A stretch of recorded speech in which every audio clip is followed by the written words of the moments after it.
Imagine a world-renowned surgeon, celebrated for their skill and dedication, admired for their wealth and prestige, yet haunted by a gnawing emptiness that no amount of success can fill.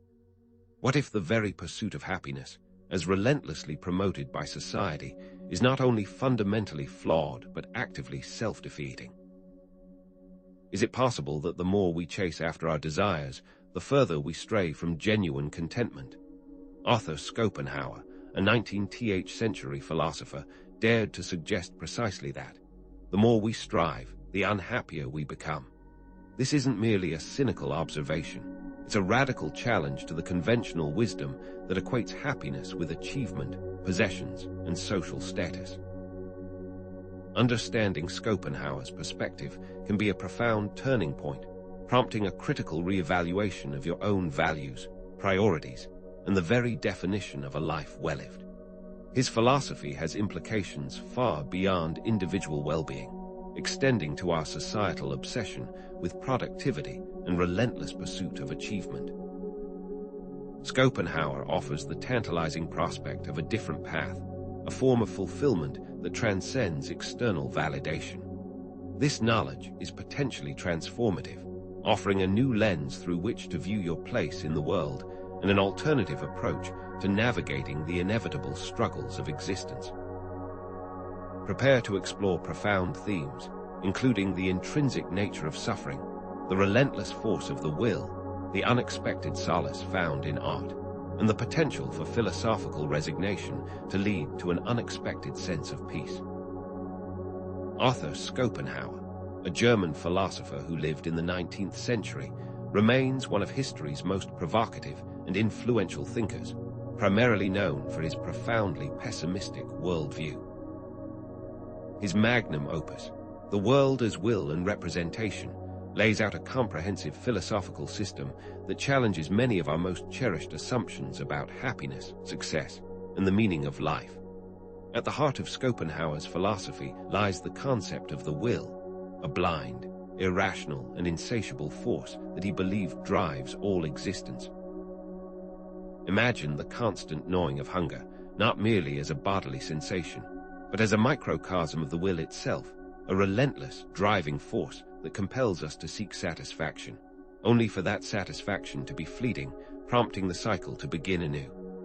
This insatiable will, according to Schopenhauer, is the root of all our desires, and therefore the ultimate source of all human suffering.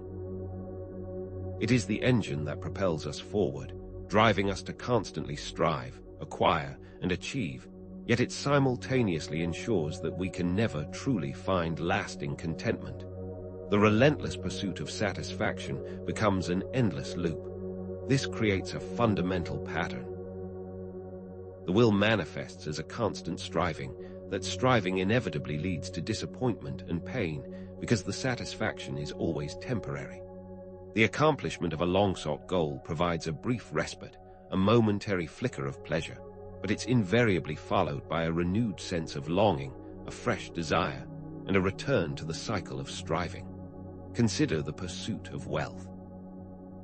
The initial thrill of acquiring a fortune quickly fades, replaced by the anxiety of maintaining it, the fear of losing it, and the relentless pressure to accumulate even more. If happiness isn't to be found in conventional success, then where can it be located? Is it truly possible to escape this seemingly endless cycle of striving and suffering? Does embracing a pessimistic worldview inevitably mean resigning oneself to a life devoid of joy and purpose? We will explore Schopenhauer's philosophy of art, which he saw as a temporary refuge from the will, a chance to contemplate beauty without desire. This introduces a central question, a mystery of sorts. What is Schopenhauer's answer to the problem of suffering, and how can we possibly apply it to our own lives to find some semblance of peace in a world defined by endless striving?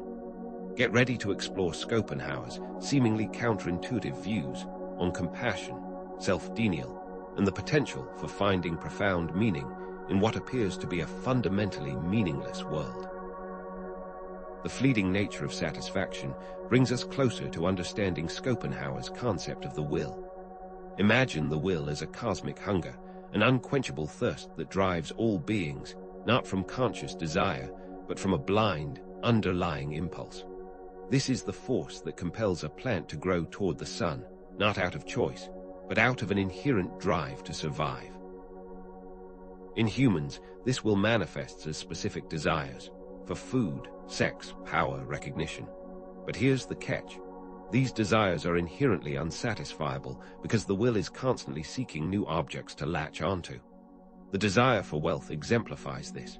No matter how much money someone accumulates, there is always a desire for more, a relentless pursuit fueled by the insatiable will. The satisfaction we derive from fulfilling a desire is, according to Schopenhauer, a mere illusion, temporary and fleeting. It is akin to scratching an itch. The relief is immediate, almost euphoric, but the itch soon returns, demanding to be scratched again. The initial excitement of buying a new car, for instance, quickly fades, replaced by the desire for a newer, faster, more luxurious model. Achieving one goal simply gives rise to another, perpetuating a never-ending cycle of desire and temporary fulfillment, ultimately leaving us feeling strangely empty. This emptiness can be seen when we observe the lives of celebrities. They are often seen as having it all, yet they can be miserable, addicted to drugs, alcohol, or other self-destructive behaviors. And what of those moments when we are not actively striving, when no immediate desire consumes us? Schopenhauer introduces boredom as the flip side of desire, a state of ennui that is itself a form of suffering. We are thus caught in a constant oscillation between the pain of unmet desires and the emptiness of boredom, a relentless cycle driven by the underlying restlessness of the will. Consider those who retire after a lifetime of relentless work, only to find themselves struggling with boredom and a profound lack of purpose. They are no longer driven by their work, but struggle to find meaning in activities once considered hobbies.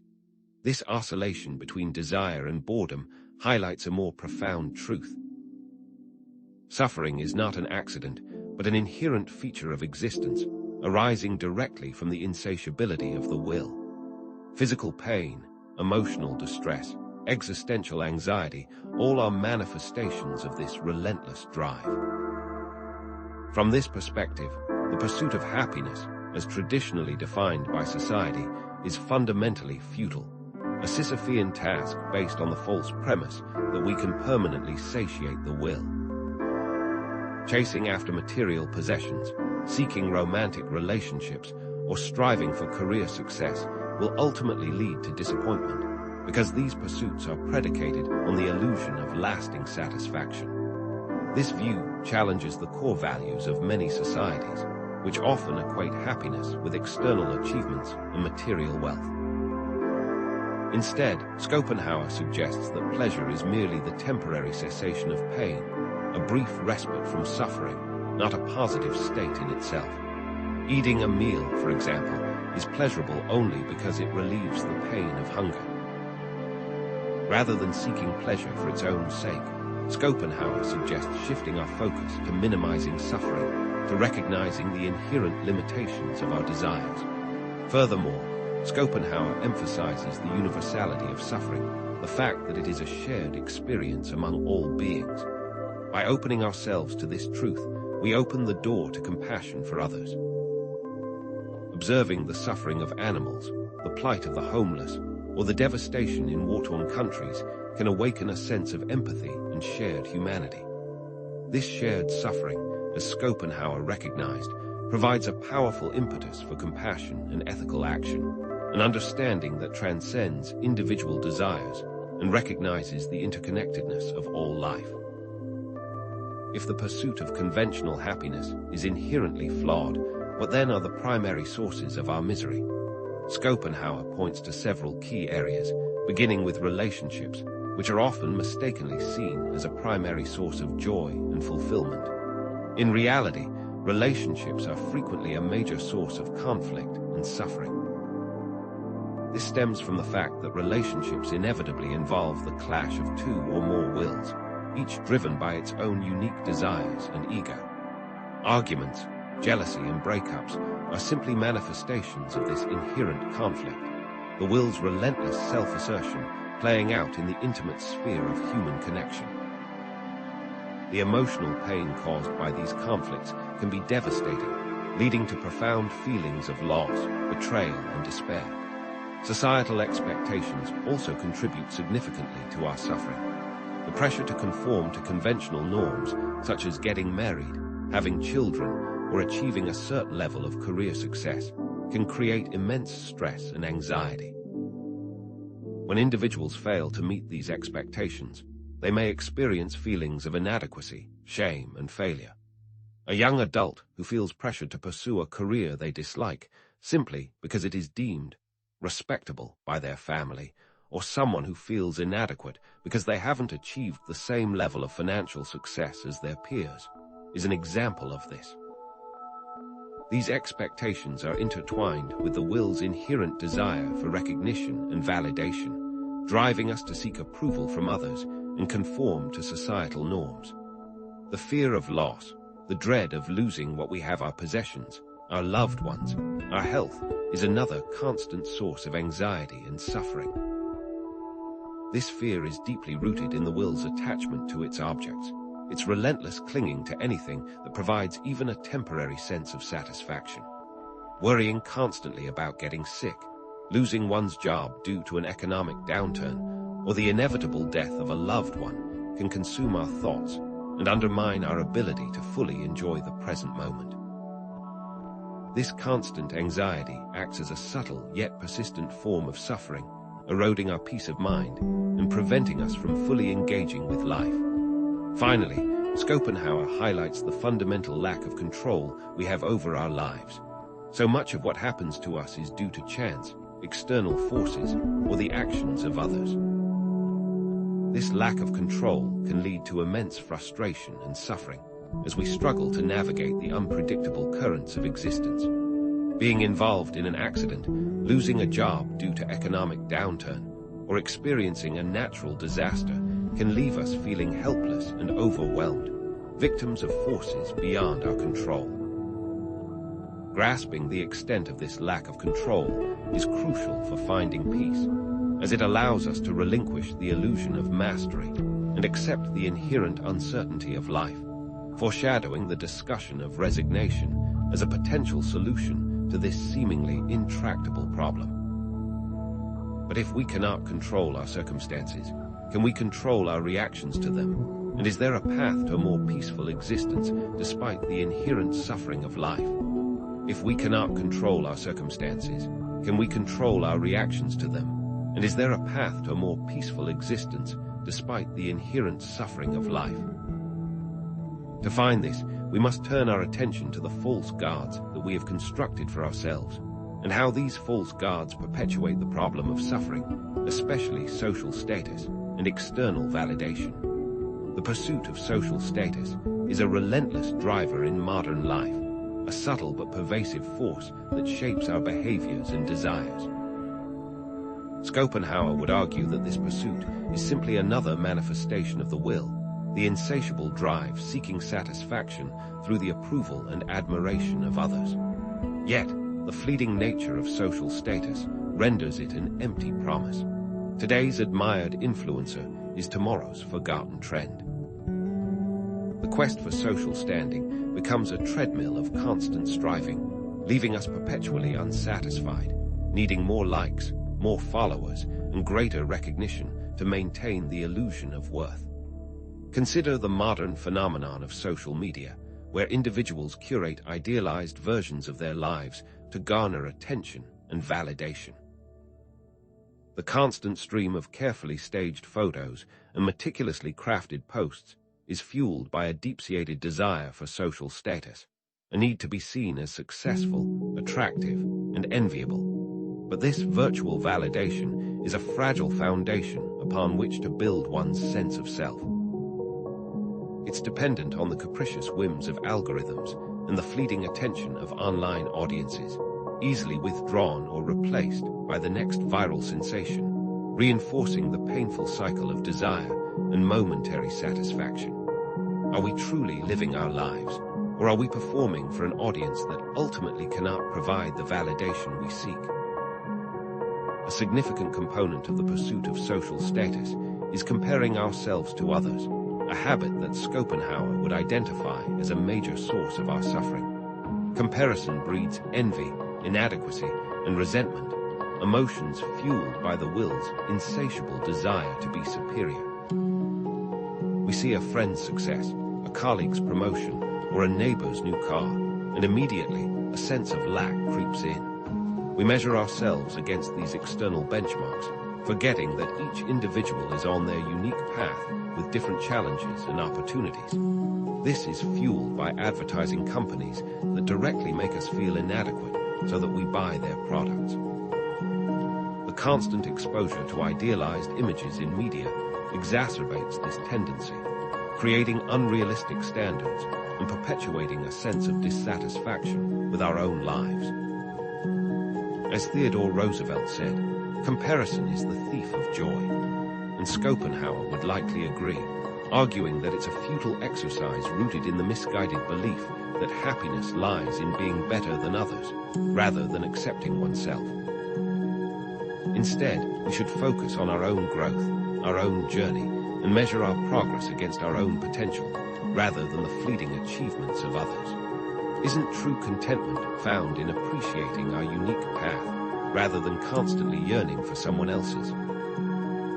Even when we achieve social status or gain external approval, the satisfaction is often fleeting, failing to fill the underlying void. This is because external validation is a poor substitute for inner peace, a temporary balm for a deeper wound.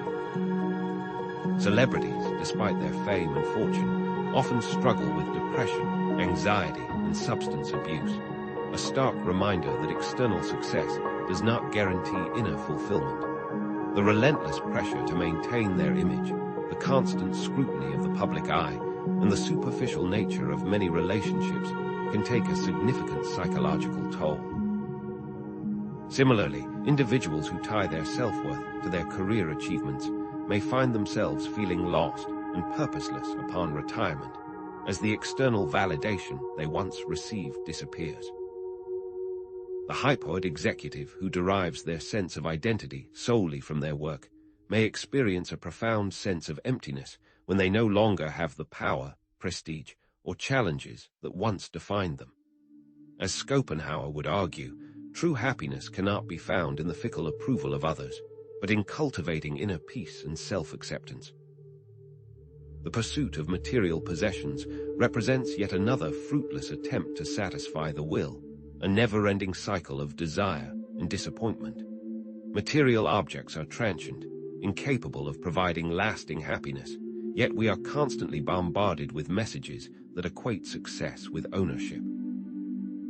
From the latest gadgets to designer clothes, we are encouraged to believe that acquiring these things will somehow make us happier, more fulfilled, or more worthy. However, as Schopenhauer would point out, the satisfaction derived from material possessions is fleeting. The initial excitement of a new purchase quickly fades, replaced by the desire for something newer, better, or more expensive. This is tied to our biological nature. We quickly adapt to things we have and no longer derive pleasure from them. This cycle of desire and boredom traps us in a state of perpetual dissatisfaction, constantly chasing after the next acquisition without ever truly finding contentment.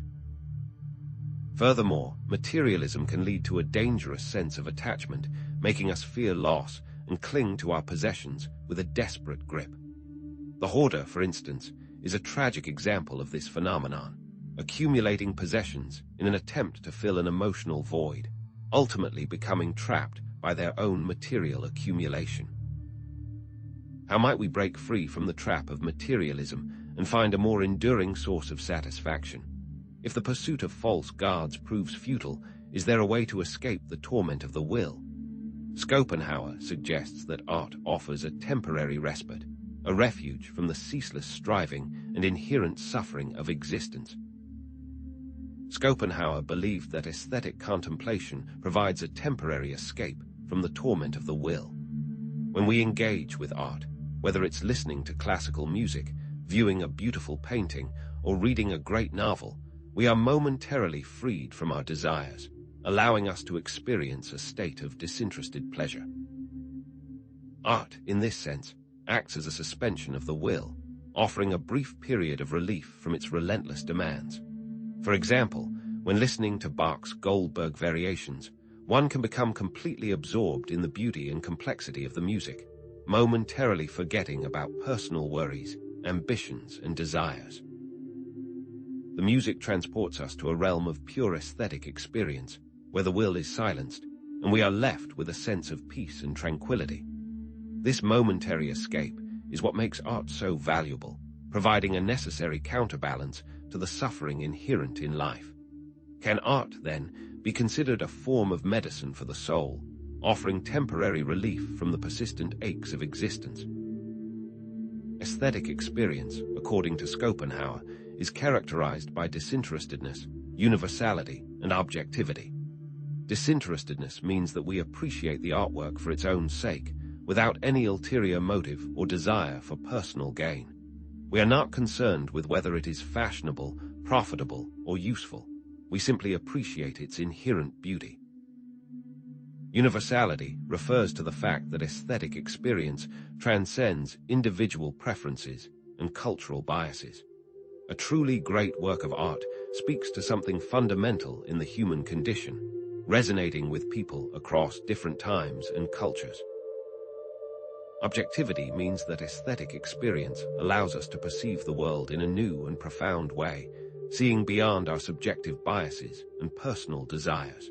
When viewing a stunning landscape, for instance, we are not simply seeing a collection of trees, mountains, and rivers. We are experiencing a sense of awe and wonder, a glimpse into the underlying essence of nature. This experience differs significantly from our ordinary, desire-driven perception, where we see the world through the lens of our personal needs and wants.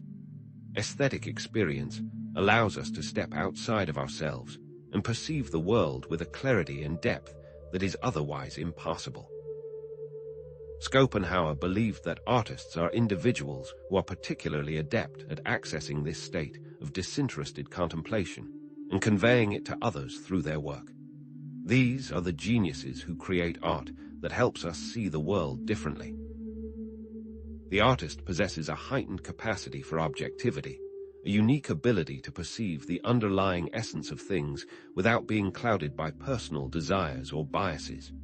They then translate this vision into a work of art, whether it's a painting, a sculpture, a piece of music, or a work of literature, allowing others to share in their aesthetic experience.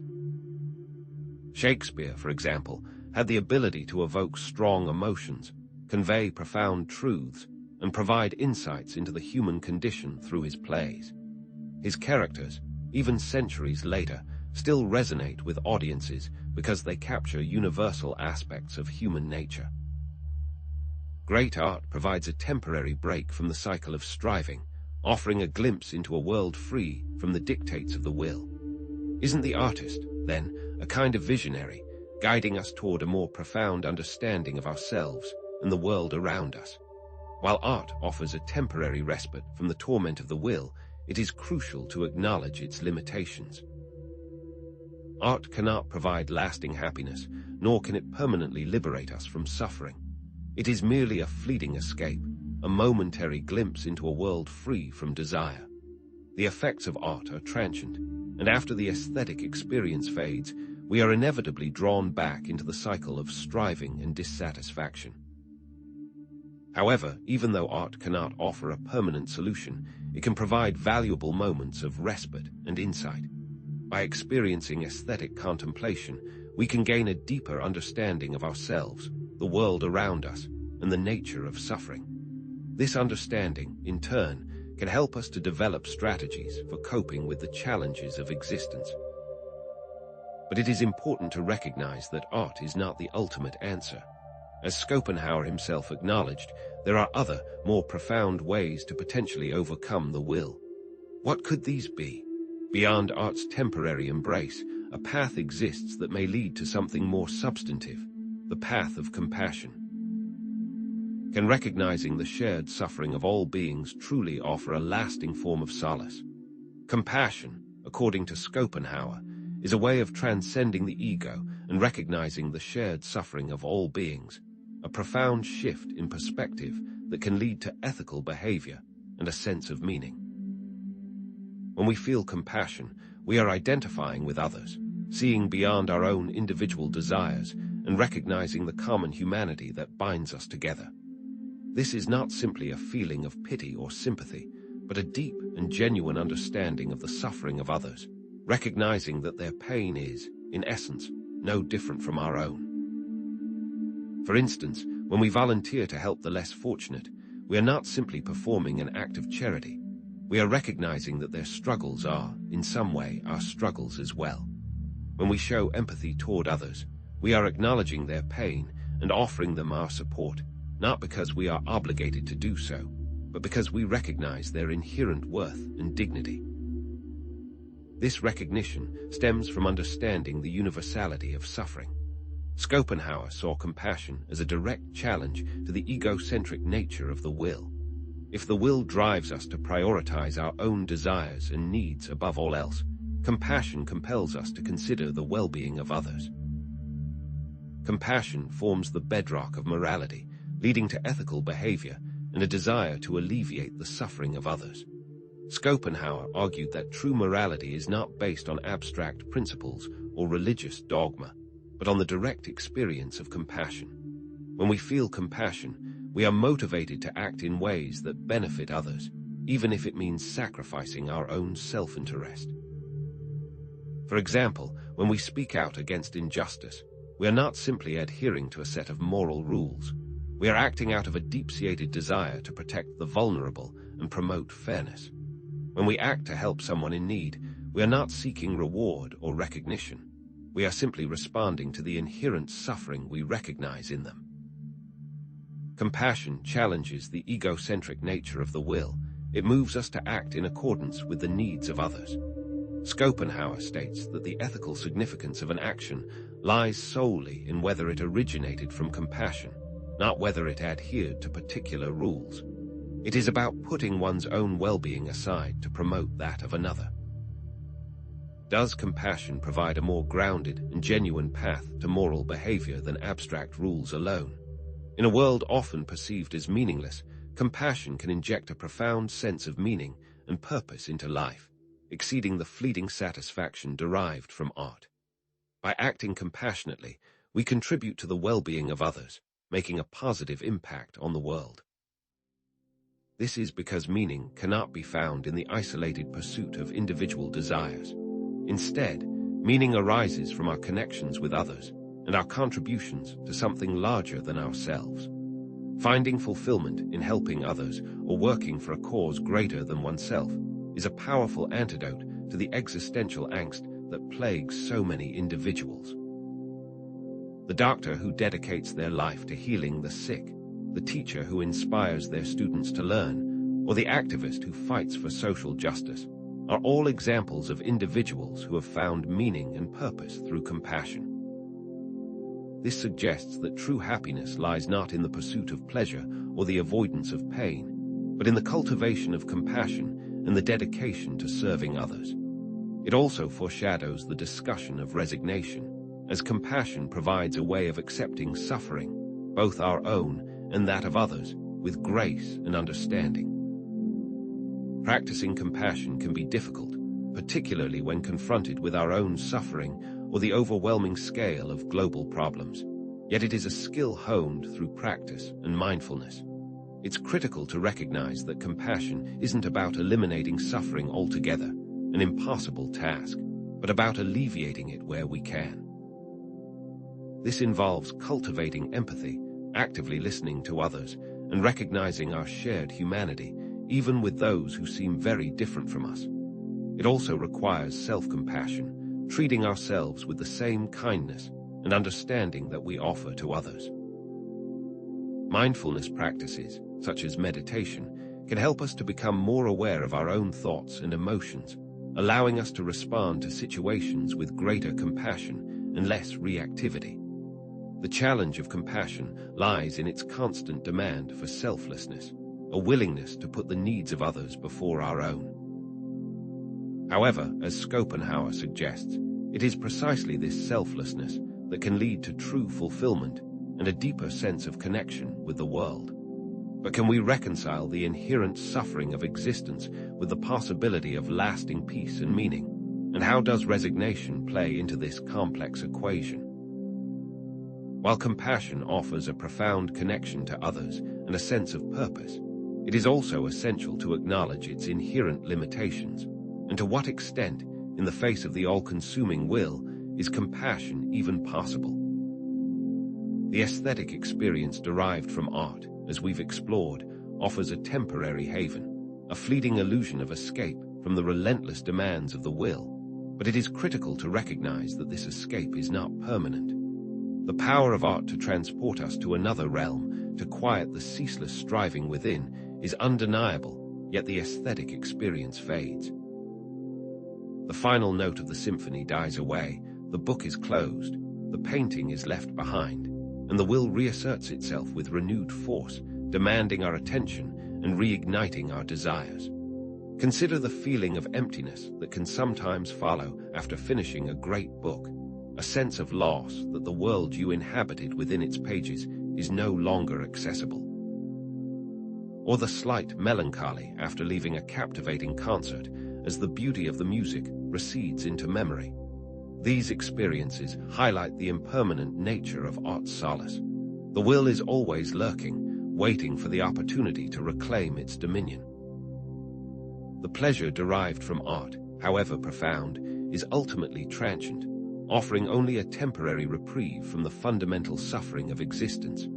Is it wise, therefore, to rely solely on art as a means of finding peace, knowing that its effects are destined to fade?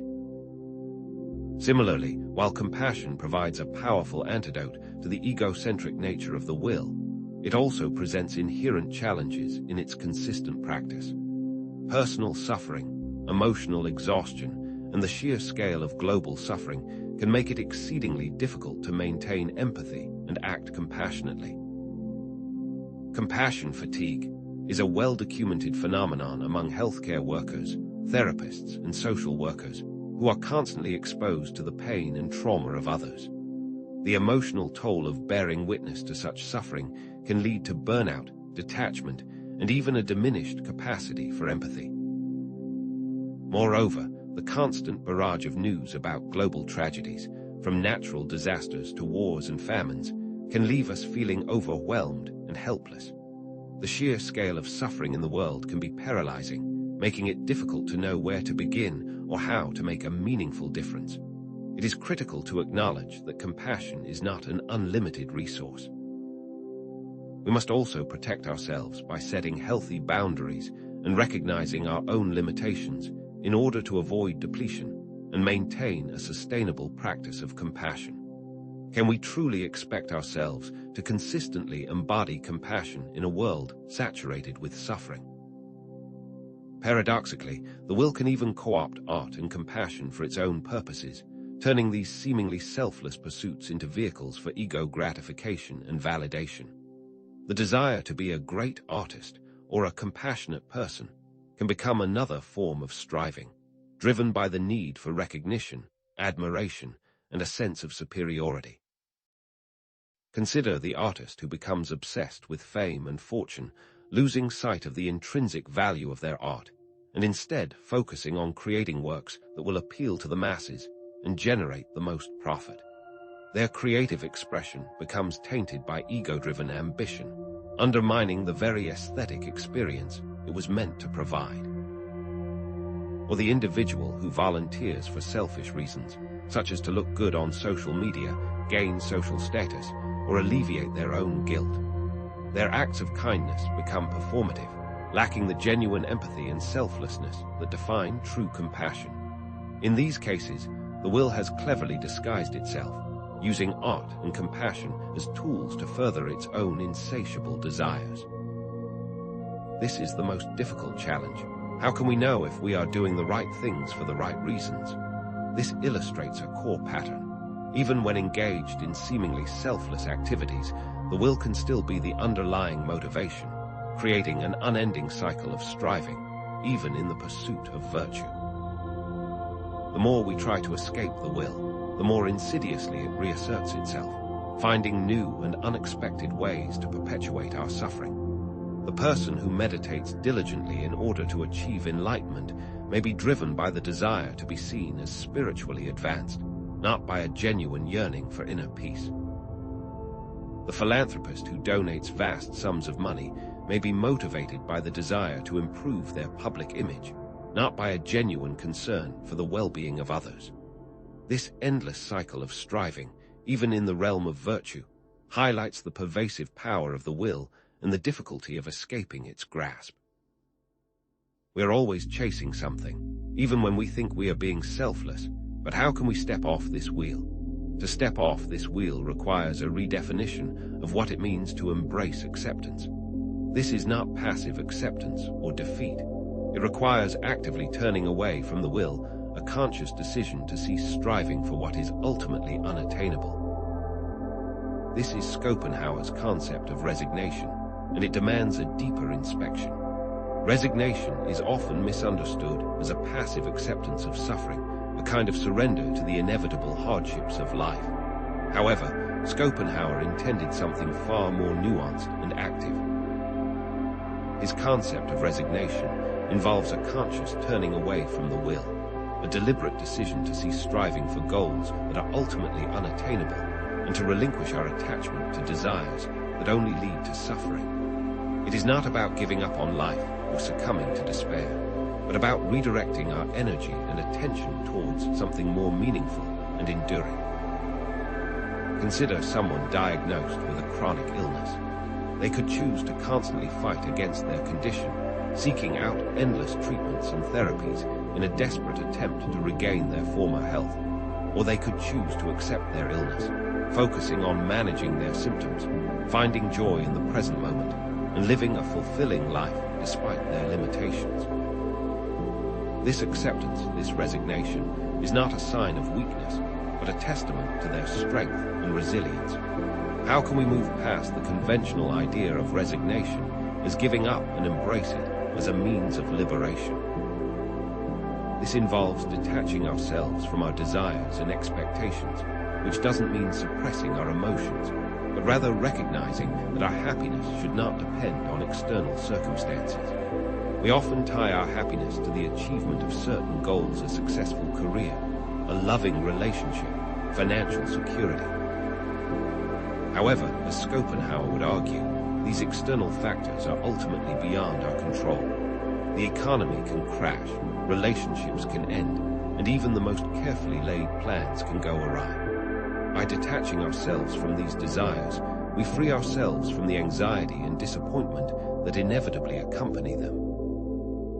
Learning to appreciate the present moment, to find joy in simple pleasures, and to cultivate inner peace becomes more important than chasing after external rewards. Instead of constantly worrying about the future or dwelling on the past, we can learn to savor the richness and beauty of the present moment, finding contentment in what is, rather than what we wish it to be. Can we truly embrace the idea that happiness is not a destination to be reached, but a state of being to be cultivated, independent of external circumstances? Schopenhauer's resignation stands in stark contrast to modern-day positive thinking, which he would likely view as another form of will-driven striving, the desire to be happy, which only perpetuates the cycle of suffering. While positive thinking can be helpful in certain situations, it often involves suppressing negative emotions and forcing ourselves to adopt an optimistic outlook, even when it feels inauthentic. Schopenhauer would argue that true peace comes not from trying to change our circumstances or suppress our feelings, but from accepting them with equanimity. Instead of constantly striving to be happy, we can learn to accept the full range of human emotions, including sadness, anger, and fear, recognizing that these emotions are a natural part of the human experience. Someone who constantly tries to force themselves to be happy despite feeling deep sadness may find that their efforts only lead to further frustration and self-criticism. By allowing themselves to feel their sadness without judgment or resistance, they can begin to process their emotions and move towards a more genuine sense of peace. Isn't it more authentic to accept our emotions rather than forcing ourselves to only feel positive ones. Paradoxically, resignation leads to a unique kind of freedom. So as we relinquish our attachment to desires, we free ourselves from the anxiety and disappointment that inevitably accompany them. The constant striving for external validation, material possessions, or social status can become a heavy burden, weighing us down and preventing us from living authentically. By letting go of these attachments, we lighten our load and gain the freedom to pursue activities and relationships that are truly meaningful to us. The athlete who is obsessed with winning may experience intense anxiety and pressure, constantly fearing failure and comparing themselves to others. But the athlete who is detached from the outcome, who simply focuses on enjoying the process of training and competing, is free to perform at their best and experience the joy of the sport, regardless of whether they win or lose. Stepping off the wheel of endless wanting allows one to exist in peace, but what practices allow one to attain that detachment? Mindfulness and meditation serve as practical tools for cultivating detachment, helping us become more aware of our thoughts and emotions without getting carried away by them. These practices are a way of training the mind to observe its own activity without judgment or interference. By sitting in silence and paying attention to our breath, we can begin to notice the constant stream of thoughts, emotions, and sensations that arise and pass away. We can also witness our reactions to these experiences, the ways in which we cling to pleasant sensations and resist unpleasant ones. Over time, this practice helps us to develop a sense of detachment from our thoughts and emotions, recognizing that they are not who we are, but simply passing phenomena. Practicing mindful breathing to observe the rise and fall of thoughts without judgment, without reacting to them, allows for a moment of self-awareness.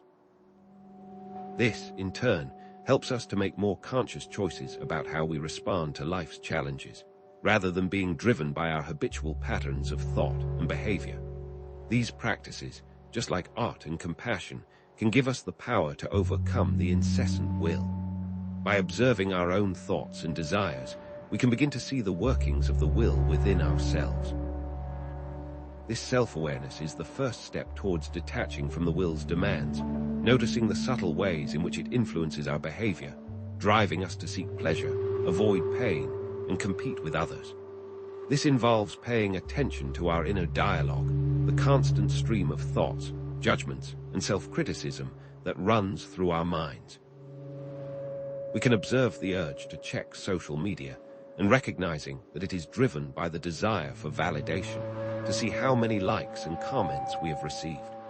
Or we can notice the desire to interrupt someone in a conversation, driven by the need to assert our own opinions and be heard. By bringing these patterns of thought and behavior into conscious awareness, we can begin to question their validity and choose to respond in a more intentional and mindful way. The process of self-observation allows us to see the will in action, and with that awareness, we can begin to loosen its grip on our lives. How does this differ from simply letting our thoughts run wild? Focusing on the present moment is essential for overcoming the will. So when we are fully present, we are less likely to be caught up in anxieties about the future or regrets about the past. The will thrives on our preoccupation with what is not, constantly driving us to seek something better, something more fulfilling. By redirecting our attention to the present moment, we can temporarily escape the will's relentless demands and find contentment in what is. When we are fully engaged in the present, we are not thinking about what we lack, what we fear, or what we regret. We are simply experiencing the richness and beauty of the here and now. Savoring a meal without thinking about what we'll eat next or dwelling on past meals means simply being present in the act of nourishing ourselves. This simple act can become a profound source of joy and gratitude. By cultivating the ability to be fully present, we can break free from the will's endless cycle of desire and find peace in the midst of everyday life. How often do we truly allow ourselves to simply be? Spending time alone in quiet contemplation allows us to disconnect from the external world and connect with our inner selves, fostering detachment. Solitude provides a space for self-reflection, allowing us to examine our thoughts, emotions, and desires without the influence of external pressures or distractions. By disconnecting from the constant stimulation of modern life, we can gain a clearer perspective on our own values, priorities, and goals. Spending time in a quiet room without distractions allows us to hear the quiet voice within, the voice that is often drowned out by the noise of the world. Taking a walk in nature, observing the beauty and serenity of the natural world, we can connect with something larger than ourselves, fostering a sense of humility and perspective. Solitude is not about escaping from life, but about creating space for self-discovery and inner peace. But if we're striving for inner peace, aren't we still striving? Ultimately, can we still live a meaningful life, even if we accept Schopenhauer's pessimistic view of the world? We must redefine meaning, not as something to be achieved or discovered in the external world, but something to be found in the way we live, even in the face of suffering. The conventional notion of meaning often involves the pursuit of success, fame, or fortune, believing that achieving these goals will somehow make our lives more meaningful. However, as Schopenhauer would argue, these external achievements are ultimately fleeting and unsatisfying. Meaning can be found in acts of kindness, creative expression, or intellectual pursuits, not for the sake of achieving a goal, but for the intrinsic value of the activity itself. The artist who creates art simply for the love of creating, the volunteer who helps others without seeking recognition, or the scholar who pursues knowledge for its own sake, are all examples of individuals who have found meaning in the way they live, regardless of external outcomes. Does meaning lie in what we do, or how we do it? Accepting our own limitations and the inherent suffering of existence is not resignation in the negative sense, but rather a realistic and compassionate understanding of the human condition. We are all imperfect beings, prone to making mistakes, experiencing pain, and facing challenges. To deny this reality is to set ourselves up for disappointment and suffering. By acknowledging our limitations, we can develop more realistic expectations for ourselves and others, fostering greater compassion and understanding. This requires a radical acceptance of ourselves, flaws and all, recognizing that we are worthy of love and belonging, even in our imperfection. Acknowledging that we are not perfect and that we will inevitably make mistakes allows us to move forward with greater self-compassion and resilience. By embracing our shared humanity, we can find greater connection and meaning in our lives. Is it through accepting reality that we overcome its apparent bleakness? Even in a pessimistic worldview, it is possible to find joy in the small things: a beautiful sunset, a good conversation, a delicious meal. These moments of simple pleasure can provide respite from suffering and remind us of the beauty of the world. While Schopenhauer emphasized the pervasive nature of suffering, he also acknowledged that moments of joy and beauty can exist, providing temporary relief from the torment of the will. These moments are often found in the simplest of things: a warm embrace, a heartfelt laugh, the beauty of nature. Appreciating the warmth of the sun on our skin or the taste of a cup of coffee allows us to be more present in the moment, to savor the simple pleasures that life has to offer. These moments may be fleeting, but they are no less valuable for their transience. They serve as a reminder that even in a world filled with suffering, there is still beauty and joy to be found. How often do we overlook the small moments that can bring us the greatest joy? Schopenhauer's pessimism is not a call to despair, but a call to awareness and a challenge to live more authentically. By understanding the nature of the will and embracing resignation, we can find a deeper sense of peace and meaning in a world filled with suffering. Schopenhauer's philosophy is not easy to embrace. It challenges our conventional notions of happiness, success, and meaning. However, by confronting the reality of suffering and recognizing the limitations of the will, we can begin to live more authentically, to make conscious choices about how we respond to life's challenges, and to find meaning and purpose in the face of adversity. we must face reality with open eyes. What legacy does Schopenhauer leave us as we face the future? The question then becomes, how do we translate this understanding into our daily lives, particularly when modern society seems to glorify constant activity? Our current culture often equates busyness with worth, creating a relentless pressure to be constantly productive and engaged. This obsession is fueled by the will's insatiable desire for achievement and external validation, leading us to believe that our value is determined by what we do, rather than who we are. The glorification of hustle culture, with its emphasis on working long hours, pursuing multiple projects, and constantly striving for more, exemplifies this phenomenon.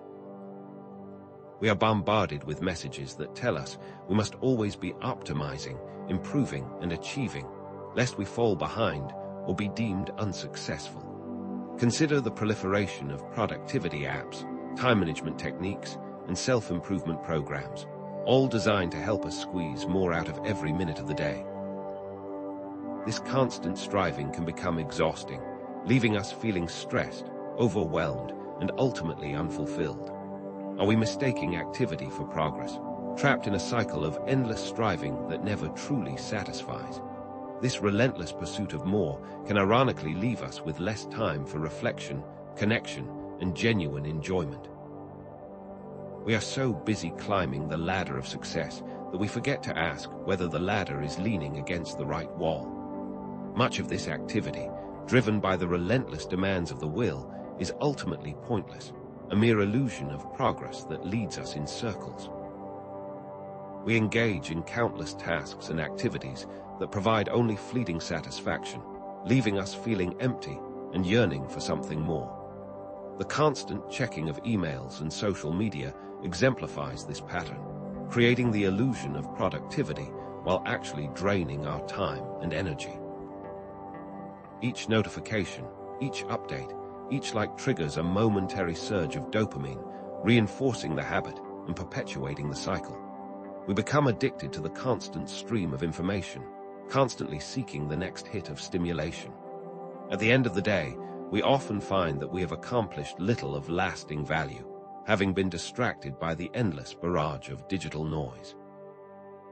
Even seemingly productive activities, such as attending meetings or running errands, can be driven by the will's desire for external validation or the avoidance of boredom. We fill our schedules with commitments and obligations, leaving little time for introspection or genuine connection with ourselves. Are we mistaking activity for accomplishment, constantly running in circles without ever truly moving forward? How much of what we do each day is truly essential, and how much is simply a distraction from the deeper questions of life? True progress often arises not from constant action, but from stillness and reflection, creating space for clarity and insight to emerge. By taking time to be quiet, to disconnect from the external world and connect with our inner selves, we can gain a clearer understanding of our values, priorities, and goals. This stillness is not laziness or apathy, but rather an active and crucial form of self-reflection, a deliberate choice to step away from the noise and busyness of life and listen to the quiet voice within. Taking a break from work to meditate, to spend time in nature, or simply to sit in silence can provide a valuable opportunity to recharge, reflect, and gain perspective. During these moments of stillness, we may experience insights, epiphanies, or a deeper understanding of ourselves and the world around us. We may also discover that many of the things we thought were important are actually not that important at all. This stillness allows us to access our intuition, that still, small voice of wisdom that is often drowned out by the noise of the world. Is it possible that our obsession with activity is actually a way of avoiding the discomfort of facing ourselves in silence? We must learn to differentiate between acting consciously and reacting impulsively, becoming aware of how the will often drives us to respond to external stimuli without thinking, leading to unproductive or harmful behavior. Snapping at a loved one out of frustration, impulse buying something we don't need, or mindlessly scrolling through social media are all examples of reactive behavior driven by the will's insatiable desires. These reactions are often automatic, triggered by external events or internal emotions without conscious thought or intention. We are like puppets on a string, controlled by our impulses and desires. Conscious action, on the other hand, requires a moment of stillness, a pause between stimulus and response, allowing us to consider our options and choose our actions with intention. This pause allows us to access our reason, our intuition, and our values, enabling us to respond to life's challenges in a more thoughtful and effective way.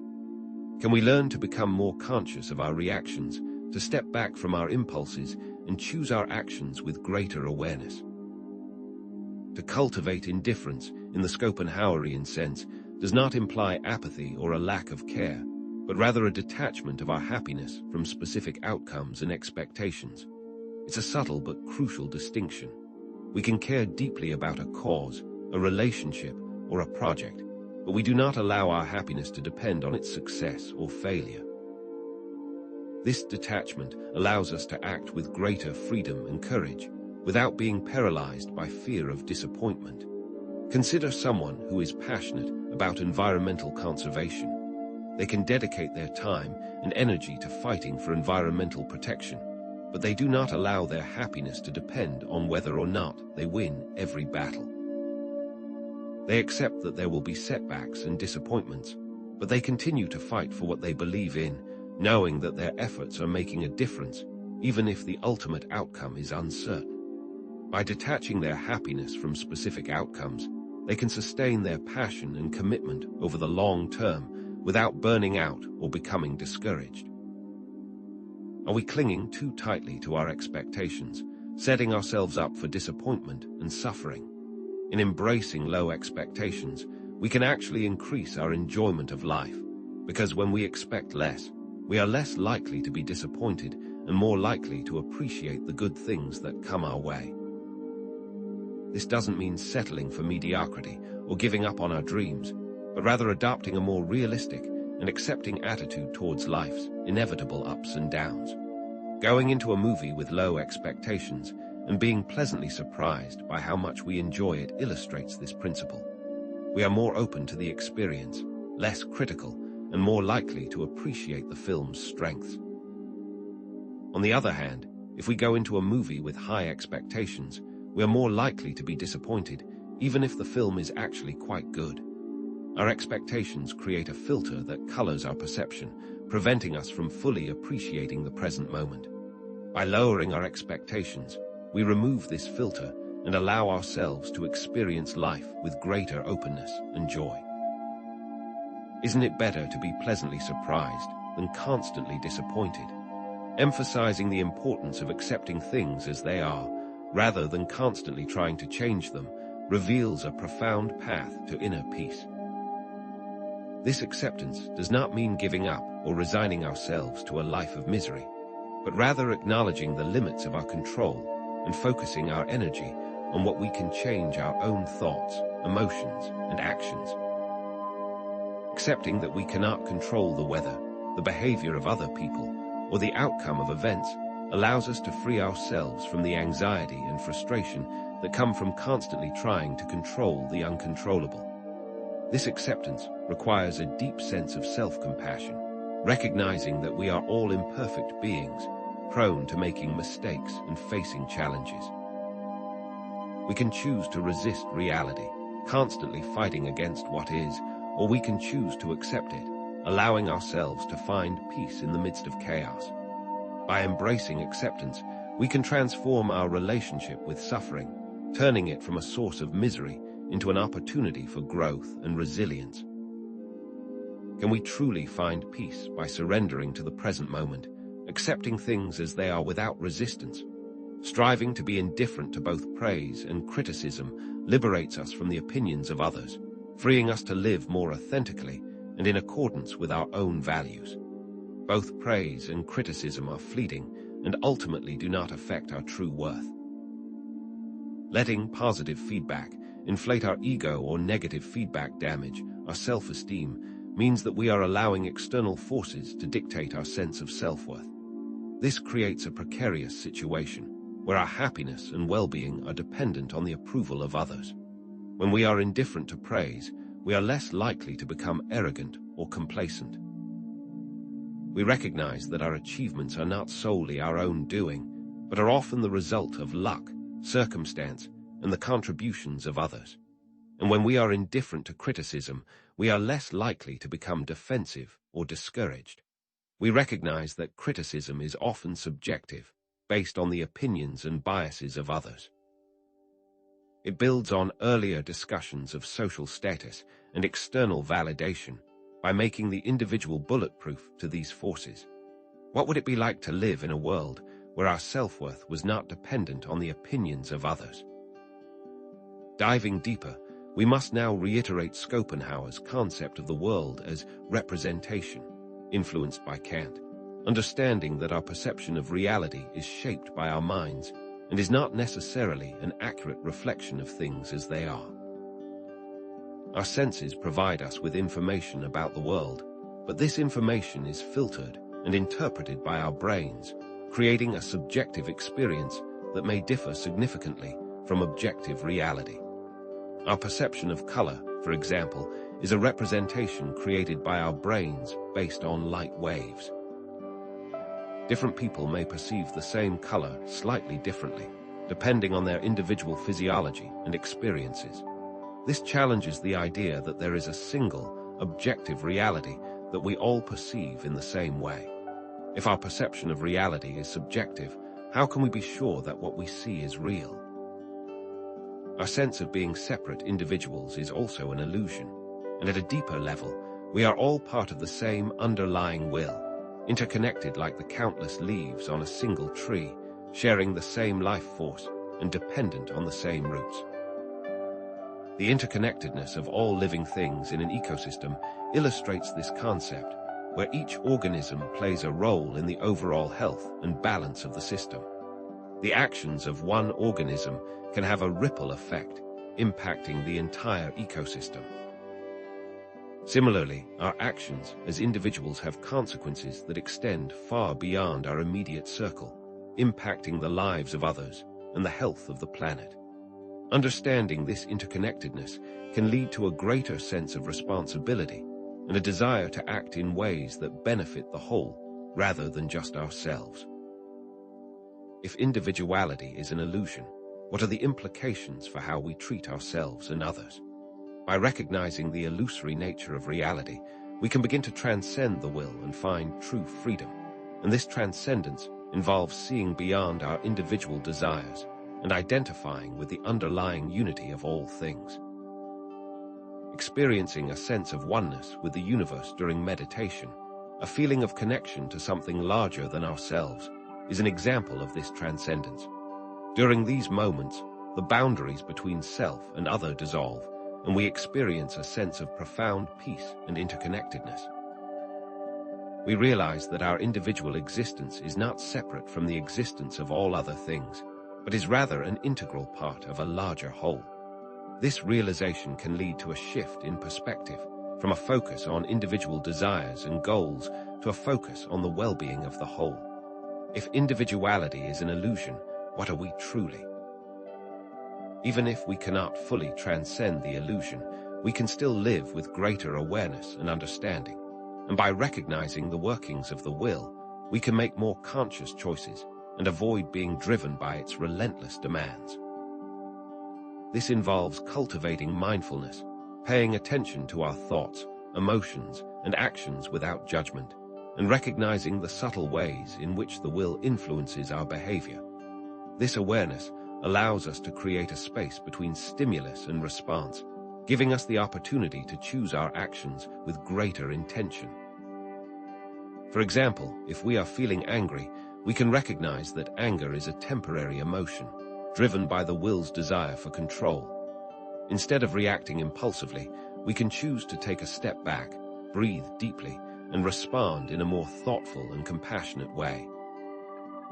By becoming more aware of the workings of the will, we can begin to loosen its grip on our lives and live with greater freedom and authenticity. Can we truly live authentically if we are constantly driven by unconscious desires? This leads us to a new question. Beyond traditional notions of morality, what ethical framework can guide us in a world seemingly devoid of inherent meaning?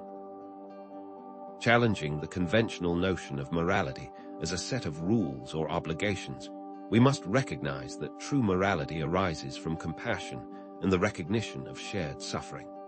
Helping someone in need not because we feel obligated to, but because we genuinely care about their well-being exemplifies compassion.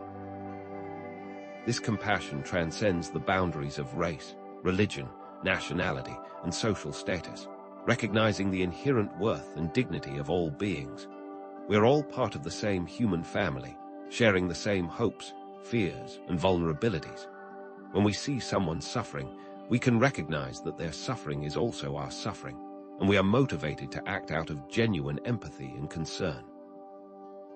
If traditional morality is flawed, what should guide our actions in a world without inherent meaning?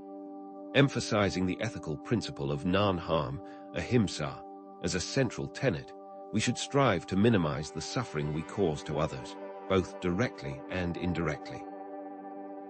This principle extends beyond our immediate interactions with others to encompass our choices as consumers, citizens, and members of society. Choosing to consume less meat to reduce the suffering of animals, advocating for policies that promote social justice and environmental protection, and supporting businesses that treat their workers fairly are all ways of putting non-harm into practice.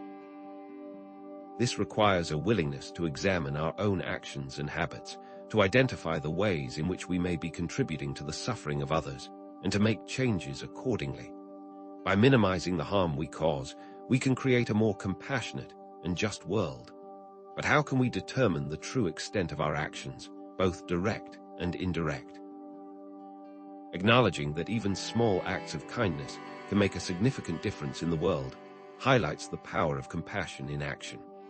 Smiling at a stranger, offering a helping hand to someone in need, or simply listening to someone who is struggling are all ways of spreading compassion and goodwill, creating a more positive environment. These acts of kindness may seem insignificant in the grand scheme of things, but they can have a profound impact on the lives of others. A smile can brighten someone's day, a helping hand can ease someone's burden, and a listening ear can provide comfort and support. By cultivating kindness in our own lives, we can inspire others to do the same, creating a ripple effect of compassion that extends far beyond our immediate sphere of influence. What prevents us from performing small acts of kindness every day?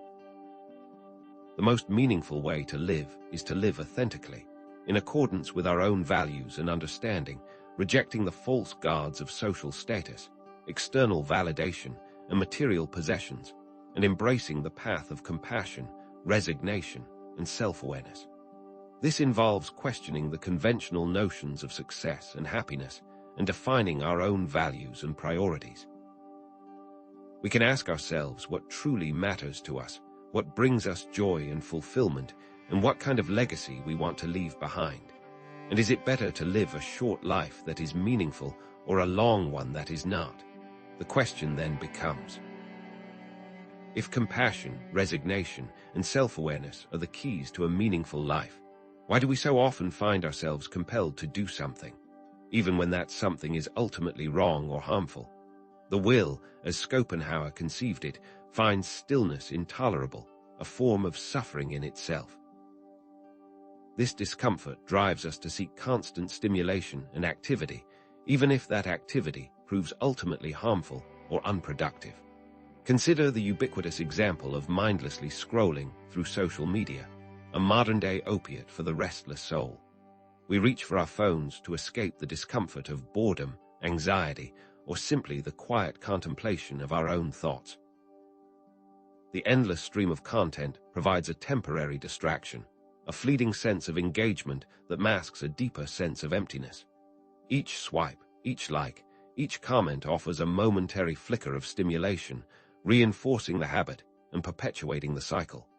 We become trapped in a loop of seeking and consuming, never truly satisfied. always yearning for the next hit of dopamine. This constant stimulation prevents us from confronting our inner selves, from addressing the underlying issues that drive our restlessness. It's a form of self-medication, a way to numb the pain of existence, but it ultimately leaves us feeling more depleted and disconnected than before.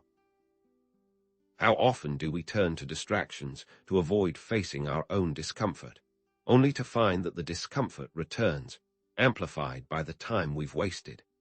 This is not to be confused with using social media to engage with loved ones who you might not otherwise be able to see, as that has a tangible, real-world positive effect. Adding to this internal pressure is the pervasive societal expectation to always be doing something, regardless of its true meaning or necessity. From a young age, we are taught to value productivity, achievement, and constant activity. We are praised for being busy, for juggling multiple commitments, and for always striving for more. This pressure can lead us to make impulsive decisions or engage in activities that are not aligned with our values, simply to avoid being seen as lazy or unproductive.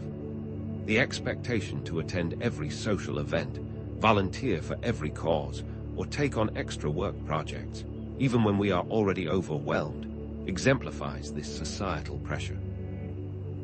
We fear being judged, excluded, or deemed inadequate if we fail to meet these external expectations. This constant striving can take a toll on our mental and physical health, leading to burnout, anxiety, and a sense of alienation. We become disconnected from our own needs and desires, sacrificing our well-being in pursuit of external validation. It's as if we are living our lives according to someone else's script, constantly performing for an audience that may not even care.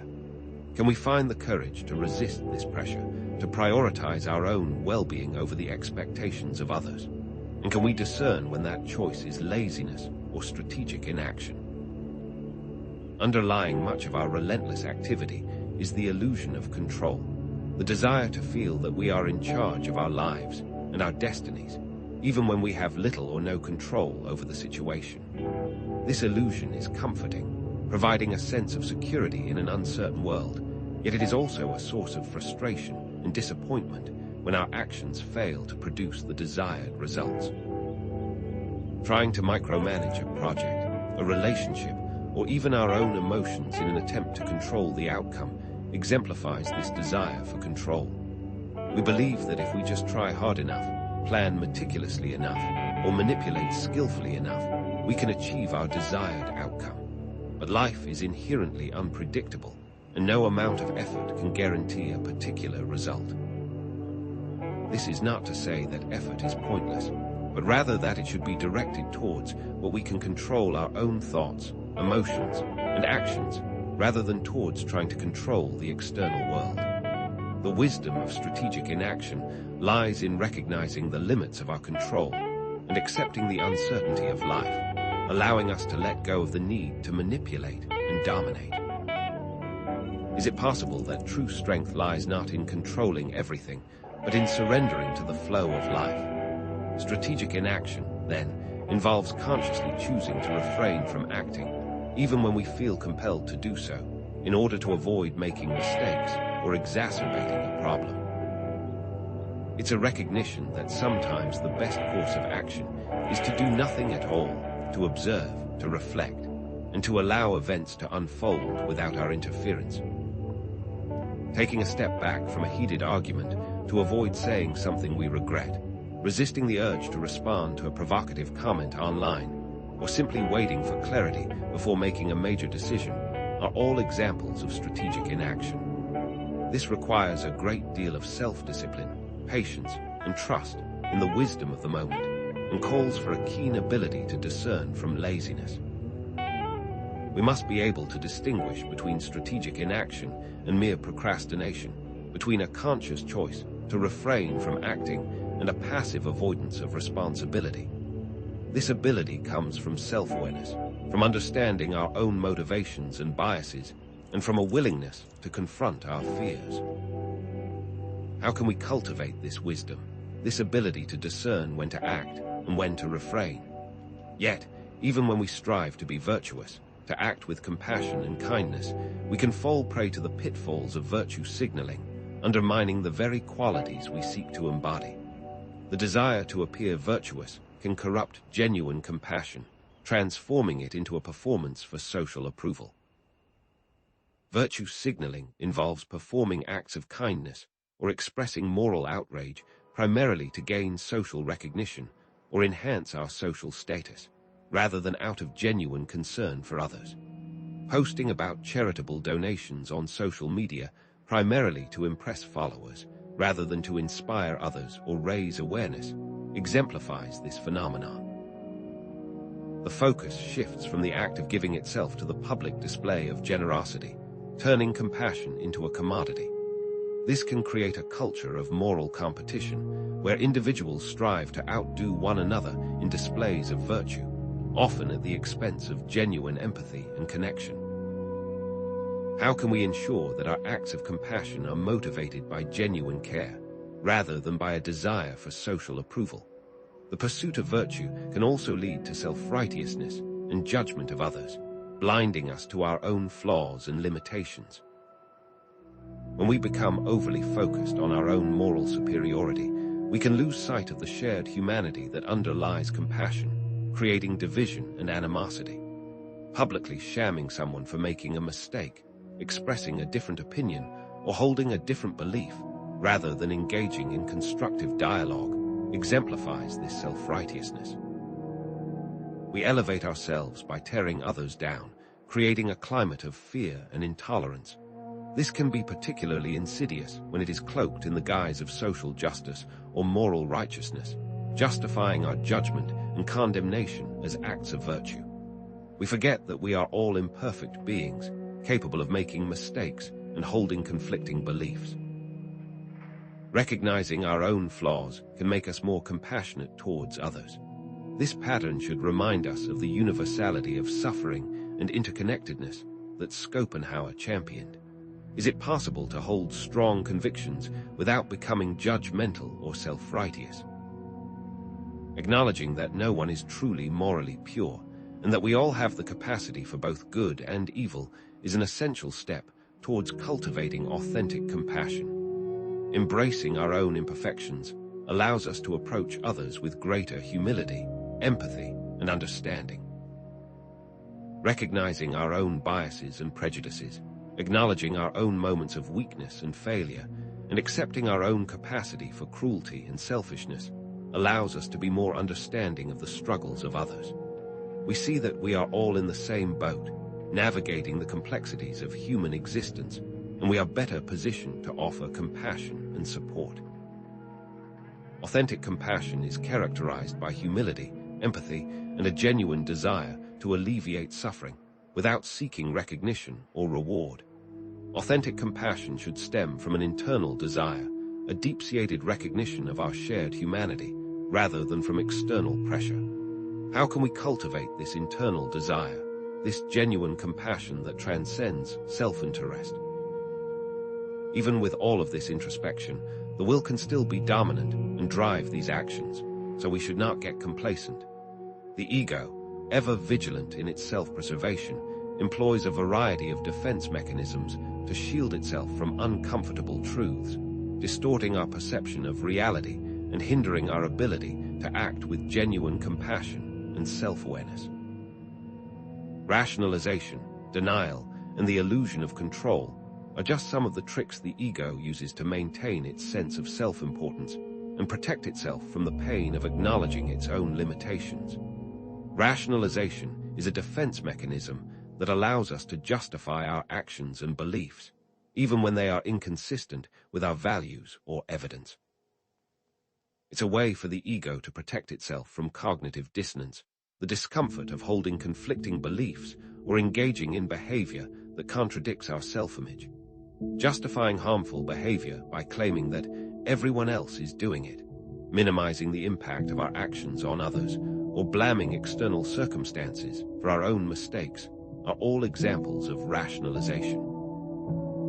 We create elaborate stories to explain away our shortcomings, shielding ourselves from the pain of self-reflection. How can we break free from these rationalizations to see ourselves and our actions with greater clarity. Denial involves refusing to acknowledge unpleasant realities in order to avoid feeling pain or discomfort. It's a way for the ego to protect itself from overwhelming emotions, such as fear, grief, or shame, allowing us to remain in a state of blissful ignorance, even when the truth is staring us in the face. Ignoring warning signs of a health issue, downplaying the severity of a relationship problem, or dismissing the consequences of our actions on the environment are all examples of denial. This can prevent us from taking necessary action to address problems, leading to further suffering down the line.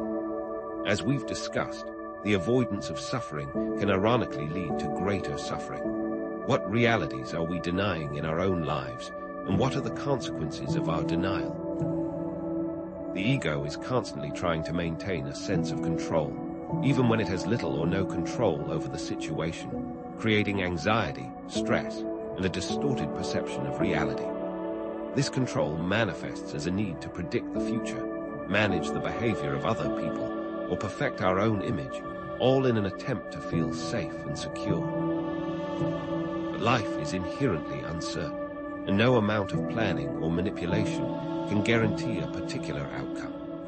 Trying to predict the future by obsessively analyzing market trends, trying to control the behavior of other people by micromanaging their actions, or trying to perfect our own image by constantly seeking external validation are all examples of this illusion of control. These behaviors can become exhausting, draining our energy and preventing us from living in the present moment. The constant need for control is a symptom of fear, a fear of uncertainty, vulnerability, and the unknown. Are there healthier coping mechanisms to embrace? Seeing through the ego's tricks requires self-awareness and critical thinking, enabling us to recognize and overcome its defenses and make more rational and compassionate decisions. By becoming more aware of our own biases, distortions, and defense mechanisms, we can begin to loosen the ego's grip on our lives, seeing past its illusions and connect with our true selves. Regularly practicing mindfulness, seeking feedback from trusted sources, and challenging our own assumptions are all ways of cultivating this self-awareness. This doesn't mean becoming completely detached from our egos, as the ego does serve a purpose in helping us navigate the world. Rather, it means developing a healthy relationship with our egos, recognizing their limitations and preventing them from controlling our lives. As viewers, it is essential that we see past the ego's defenses in ourselves and in others. What steps can we take to cultivate greater self-awareness and critical thinking in our own lives? All of this self-awareness leads to the most difficult challenge of all, as attachment is inherently painful because everything we love is ultimately impermanent. The more attached we are to something, the more we will suffer when we lose it. The loss of a loved one, a job, or a possession are all inevitable experiences that bring pain and grief. And what makes it even more painful is the belief that we can hold on to things forever. This paradox increases in complexity when we acknowledge both the will and the ego. There is no escaping the impermanence of life, and the more we cling to things, the more we set ourselves up for suffering. As the Buddhist proverb states, that which you hold most dear is that which will cause you the most pain. Is there a way to love without clinging, to appreciate without possessing? Because the fear of loss is a constant source of anxiety and suffering, it can prevent us from fully enjoying the present moment and appreciating what we have. We worry about getting sick, losing our job, or the death of a loved one, constantly living in fear of what might happen in the future. So we become paralyzed by the fear of loss, unable to take risks, pursue our dreams, or fully embrace life. We hold back, playing it safe, and missing out on the richness and joy that life has to offer, and it is not enough to just acknowledge it, it must be actively avoided. Living in fear of the future prevents us from fully appreciating the present, as we are constantly preoccupied with what might go wrong. How can we overcome this fear to live more fully in the present moment? Detachment does not mean ceasing to care about others. but rather loving them without clinging to them, because it allows us to appreciate the people in our lives without being consumed by the fear of losing them. Supporting a loved one's independence and growth, even if it means they will eventually move away, encouraging them to pursue their dreams, even if it takes them far from us, and allowing them to make their own choices, even if we disagree with them, exemplifies detachment as an expression of love. This requires trust, respect, and a willingness to let go. We recognize that our loved ones are not our possessions, but rather independent beings with their own paths to follow. By releasing our grip on them, we allow them to flourish, and we create space for a deeper, more meaningful connection. How can we cultivate this detachment to love without clinging? The middle way is a path between attachment and detachment, a way of finding balance between caring for others and maintaining our own inner peace, involving acknowledging the importance of relationships and connections, while also recognizing the need for independence and self-sufficiency. We can be actively involved in the lives of our loved ones, offering support, encouragement, and companionship without allowing their problems to consume us. We can care deeply about their well-being without sacrificing our own happiness and peace of mind. By finding this balance, we can create healthier, more sustainable relationships, avoiding the extremes of codependency and isolation. As we approach the conclusion, we will return to the idea of balance and integration, exploring how we can weave together the various threads of Schopenhauer's philosophy to create a more meaningful and fulfilling life. But for now, we must consider, what does the middle way truly look like in practice, and how can we navigate the complexities of attachment and detachment in our own lives? If detachment is the key to lessening suffering, and the middle way is the path to balance, can we truly reconcile these ideals with the relentless drive for self-improvement that permeates modern society? The myth of self-improvement, perpetuated by a multi-billion-dollar industry, promises a utopian future of optimized selves, but often delivers only a perpetual state of dissatisfaction. This endless pursuit of perfection is fueled by the will's insatiable desire, not for contentment, but for more. The self-improvement industry thrives on creating a sense of lack, convincing us that we are not good enough as we are, and that happiness lies just beyond the next purchase, the next course, the next life hack. We are bombarded with messages telling us to be more productive, more attractive, more successful, more mindful, creating an endless checklist of unattainable ideals. This constant striving becomes a form of self-torture, a relentless cycle of self-criticism and dissatisfaction. We achieve one goal, only to be presented with another, always feeling like we are falling short of some arbitrary standard.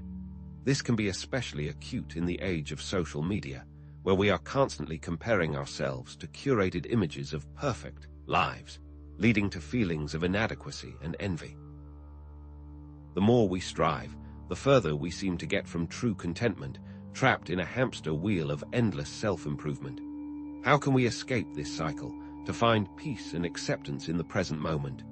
This pressure manifests as the tyranny of should, an internal monologue of self-criticism and guilt based on unrealistic standards.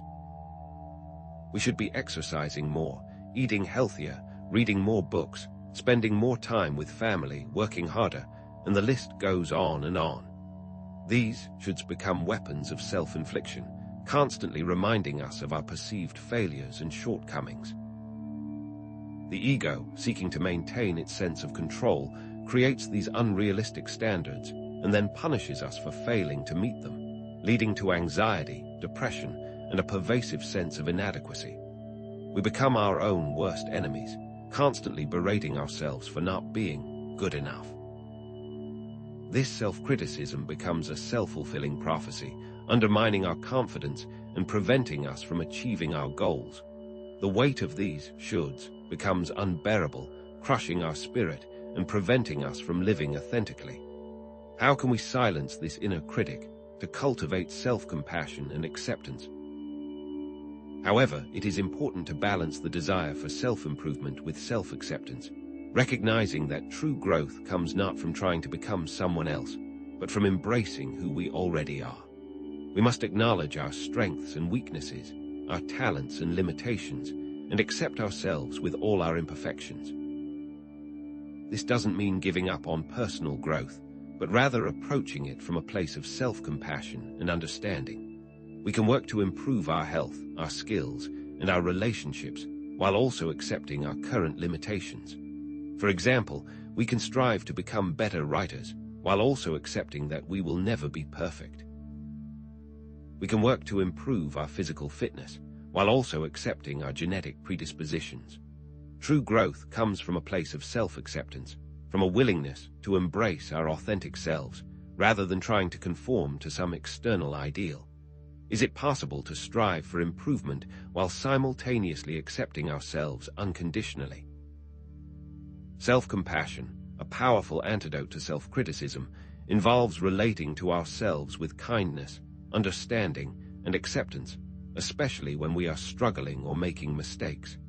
It means treating ourselves as we would treat a dear friend who is going through a difficult time, offering support, encouragement, and forgiveness.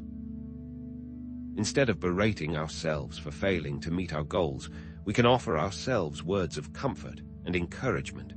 Instead of dwelling on our mistakes, we can learn from them and move on. This is akin to extending the compassion we give to others, inward. Self-compassion is not self-pity, but rather a recognition of our shared humanity, acknowledging that everyone struggles, makes mistakes, and experiences suffering. By cultivating self-compassion, we can create a more supportive and nurturing inner environment, allowing us to thrive and grow, even in the face of adversity. How can we cultivate this self-compassion to become our own best friends? If we can find ourselves in a state of self-compassion, where does that leave us in the grand scheme of the will? Schopenhauer's belief in determinism posits that all events, including our choices, are causally determined by prior events, challenging the common belief in free will.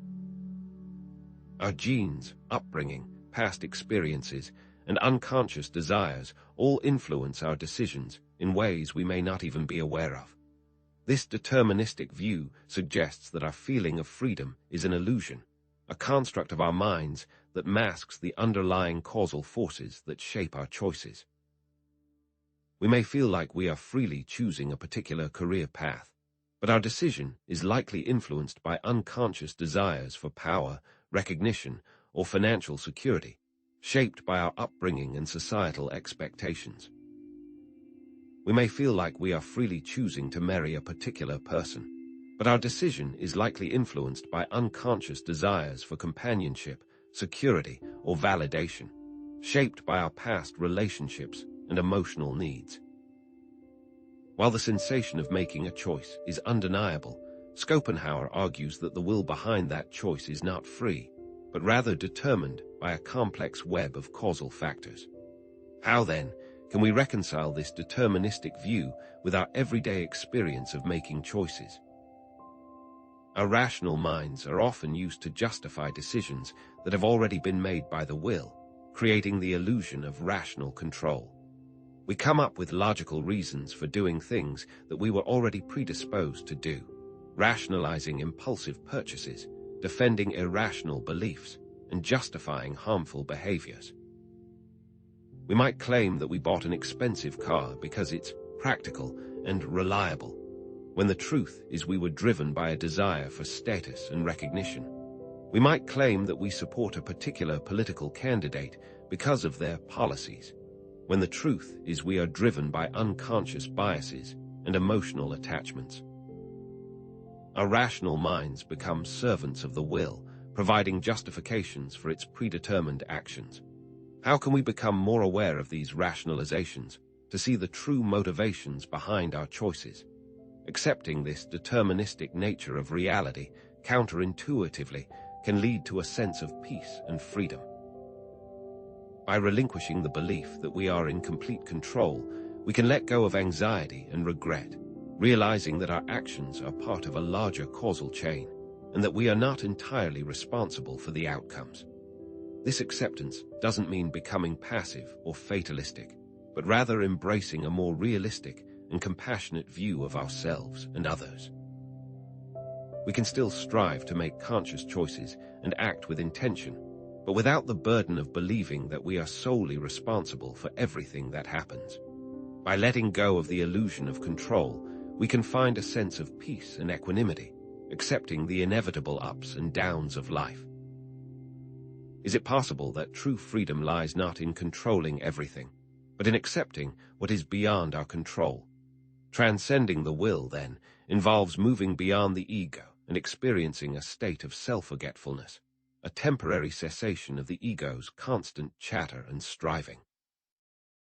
This transcendence can occur during moments of deep connection, creative flow, or spiritual insight, moments when we lose ourselves in something larger than ourselves. These moments of self-forgetfulness are often the most profound and meaningful experiences in life, offering a temporary escape from the torment of the will. Losing ourselves in music, art, or nature, we can experience a sense of unity with the universe, a feeling of interconnectedness that transcends our individual selves. These experiences offer a glimpse of something beyond the ego, a state of being that is free from the constant striving and dissatisfaction of the will. The self seems to momentarily disappear, replaced by a sense of pure awareness, of being fully present in the moment. Where does this self go when it disappears, and what can we learn from these fleeting moments of transcendence? Intuition can act as a valuable guide in transcending the will, offering insights that are not based on rational thought or ego-driven desires. By listening to our inner wisdom, our gut feelings, we can make choices that are aligned with our true selves, rather than driven by the ego's need for control or validation. This requires trusting our instincts, even when they don't make logical sense, and being willing to take risks based on our inner guidance. Following our gut feeling when making a difficult decision, pursuing a creative project that feels deeply meaningful, or ending a relationship that no longer serves us, are all examples of acting on intuition. By developing our intuition, we can navigate the complexities of life with greater ease and authenticity, guided by our inner wisdom rather than the ego's desires. How can we cultivate this intuition to trust our inner voice and make choices that are aligned with our true selves? Cultivating stillness and self-awareness, then, becomes essential for creating the conditions in which these moments of grace can occur. By quieting the mind through meditation, mindfulness, or other contemplative practices, we can observe our thoughts and emotions without judgment, creating space for intuitive insights to arise. This stillness allows us to become more receptive to the subtle whispers of our inner wisdom and to make choices that are aligned with our true selves. Regular practice is required for this to be effective, akin to taking a supplement daily. The goal is to make our minds more receptive to intuitive insights. By cultivating stillness and self-awareness, we can create a more meaningful and fulfilling life, guided by our inner wisdom rather than the ego's desires. This brings us to the final question. Can Schopenhauer's pessimistic philosophy offer a path to serenity in today's chaotic world? Or is it simply a recipe for despair? His insights are more relevant than ever in navigating the challenges of modern life with greater resilience and equanimity. Challenging the societal obsession with happiness, Schopenhauer's philosophy proposes that a more realistic and sustainable goal is to find serenity, a state of inner peace and acceptance that can be found even amidst suffering. While happiness is often fleeting and dependent on external circumstances, serenity is an inner state that is cultivated through self-awareness, detachment, and compassion. It is not about denying the reality of suffering, but rather accepting it as an inevitable part of life and finding peace in the midst of it. By shifting our focus from the pursuit of happiness to the cultivation of serenity, we can create a more resilient and fulfilling life, weathering the storms of life with greater equanimity. How can we cultivate this serenity to find peace even in the midst of suffering? Ultimately, the key to living a meaningful life, according to Schopenhauer, is to live with awareness to understand the workings of the will, the illusions of the ego, and the inevitability of suffering. By embracing this awareness, we can make more conscious choices, live more authentically, and find serenity in a chaotic world. This requires constant self-reflection, a willingness to challenge our own assumptions, and a commitment to living in accordance with our values. By cultivating self-awareness, we can break free from the cycle of endless striving, embrace the present moment, and find peace in the midst of suffering. What steps can we take today to begin this journey of awareness, to live more consciously and authentically? As we approach our conclusion, reflect on your own life and consider how Schopenhauer's philosophy might apply to your experiences, experimenting with detachment, self-awareness, and compassion. By embracing these practices, you may discover for yourself the potential for finding lasting peace and meaning in a world often defined by chaos and suffering, hinting at the potential for a final, profound insight that awaits us in the coming section. Reason, often hailed as humanity's crowning achievement, can ironically become a formidable obstacle on the path to a fulfilling existence. In Schopenhauer's view, reason, far from being an independent faculty, often serves as a tool of the will, deftly employed to rationalize our desires and relentlessly pursue our self-interests. This manipulation occurs when we construct elaborate arguments to justify selfish behavior, defend deeply ingrained biases, or relentlessly pursue goals that ultimately leave us feeling empty. Consider the ambitious executive who justifies their ruthless climb up the corporate ladder by claiming they are providing for their family, conveniently overlooking the ethical compromises and emotional toll their actions inflict. Or the zealous ideologue who uses convoluted logic to defend their prejudices, blind to the suffering they cause. In these instances, reason becomes a mere instrument of the will, skillfully masking its insatiable hunger for power and recognition. How often do we mistake our rationalizations for genuine reasoning, becoming unwitting pawns of our own desires? This over-reliance on reason can manifest as analysis paralysis, a state where excessive deliberation hinders our ability to act decisively. Consumed by the relentless weighing of pros and cons, we become trapped in an endless loop of mental calculations, rendering us incapable of making even the simplest decisions. Imagine spending countless hours researching a new laptop online, meticulously comparing specifications and reading reviews, only to abandon the purchase altogether, overwhelmed by the sheer volume of information. Or consider the aspiring entrepreneur who endlessly refines their business plan, paralyzed by the fear of failure, never actually launching their venture. This paralysis stems from the illusion that perfect knowledge is attainable, an illusion that the will perpetuates to maintain its grip on our minds. Can the pursuit of perfect information become a barrier to meaningful action, trapping us in a state of perpetual indecision? Furthermore, an excessive focus on rationality can eclipse the invaluable guidance of intuition, a subtle yet powerful source of insight that transcends the limitations of logical analysis. Intuition, often dismissed as mere gut feeling, represents a deeper form of knowing, rooted in our embodied experience and unconscious processing. Ignoring the subtle cues of our intuition can lead us astray, causing us to overlook critical information that is not readily accessible through reason alone. Think of the entrepreneur who disregards a nagging feeling of unease about a potential business partner, only to discover later that their initial intuition was correct. Or the individual who ignores their gut feeling that something is wrong in a relationship, clinging to logical explanations that contradict their inner wisdom. How often do we silence our intuition in favor of rational analysis, only to regret the consequences later? This overthinking inevitably stifles spontaneity and creativity. The constant analysis and planning can erode our capacity to respond authentically to the present moment, inhibiting our ability to embrace new experiences with open-minded enthusiasm. The fear of making mistakes, fueled by the will's relentless pursuit of perfection, becomes a powerful deterrent, preventing us from venturing outside our comfort zones. Picture someone too afraid to dance freely at a party due to fear of embarrassment, or an artist so focused on technical precision that they lose the joy of spontaneous expression. This stifling of spontaneity impoverishes our lives, robbing us of the richness and vibrancy that comes from embracing the unknown. To what extent does our need for control diminish our capacity for joy and discovery?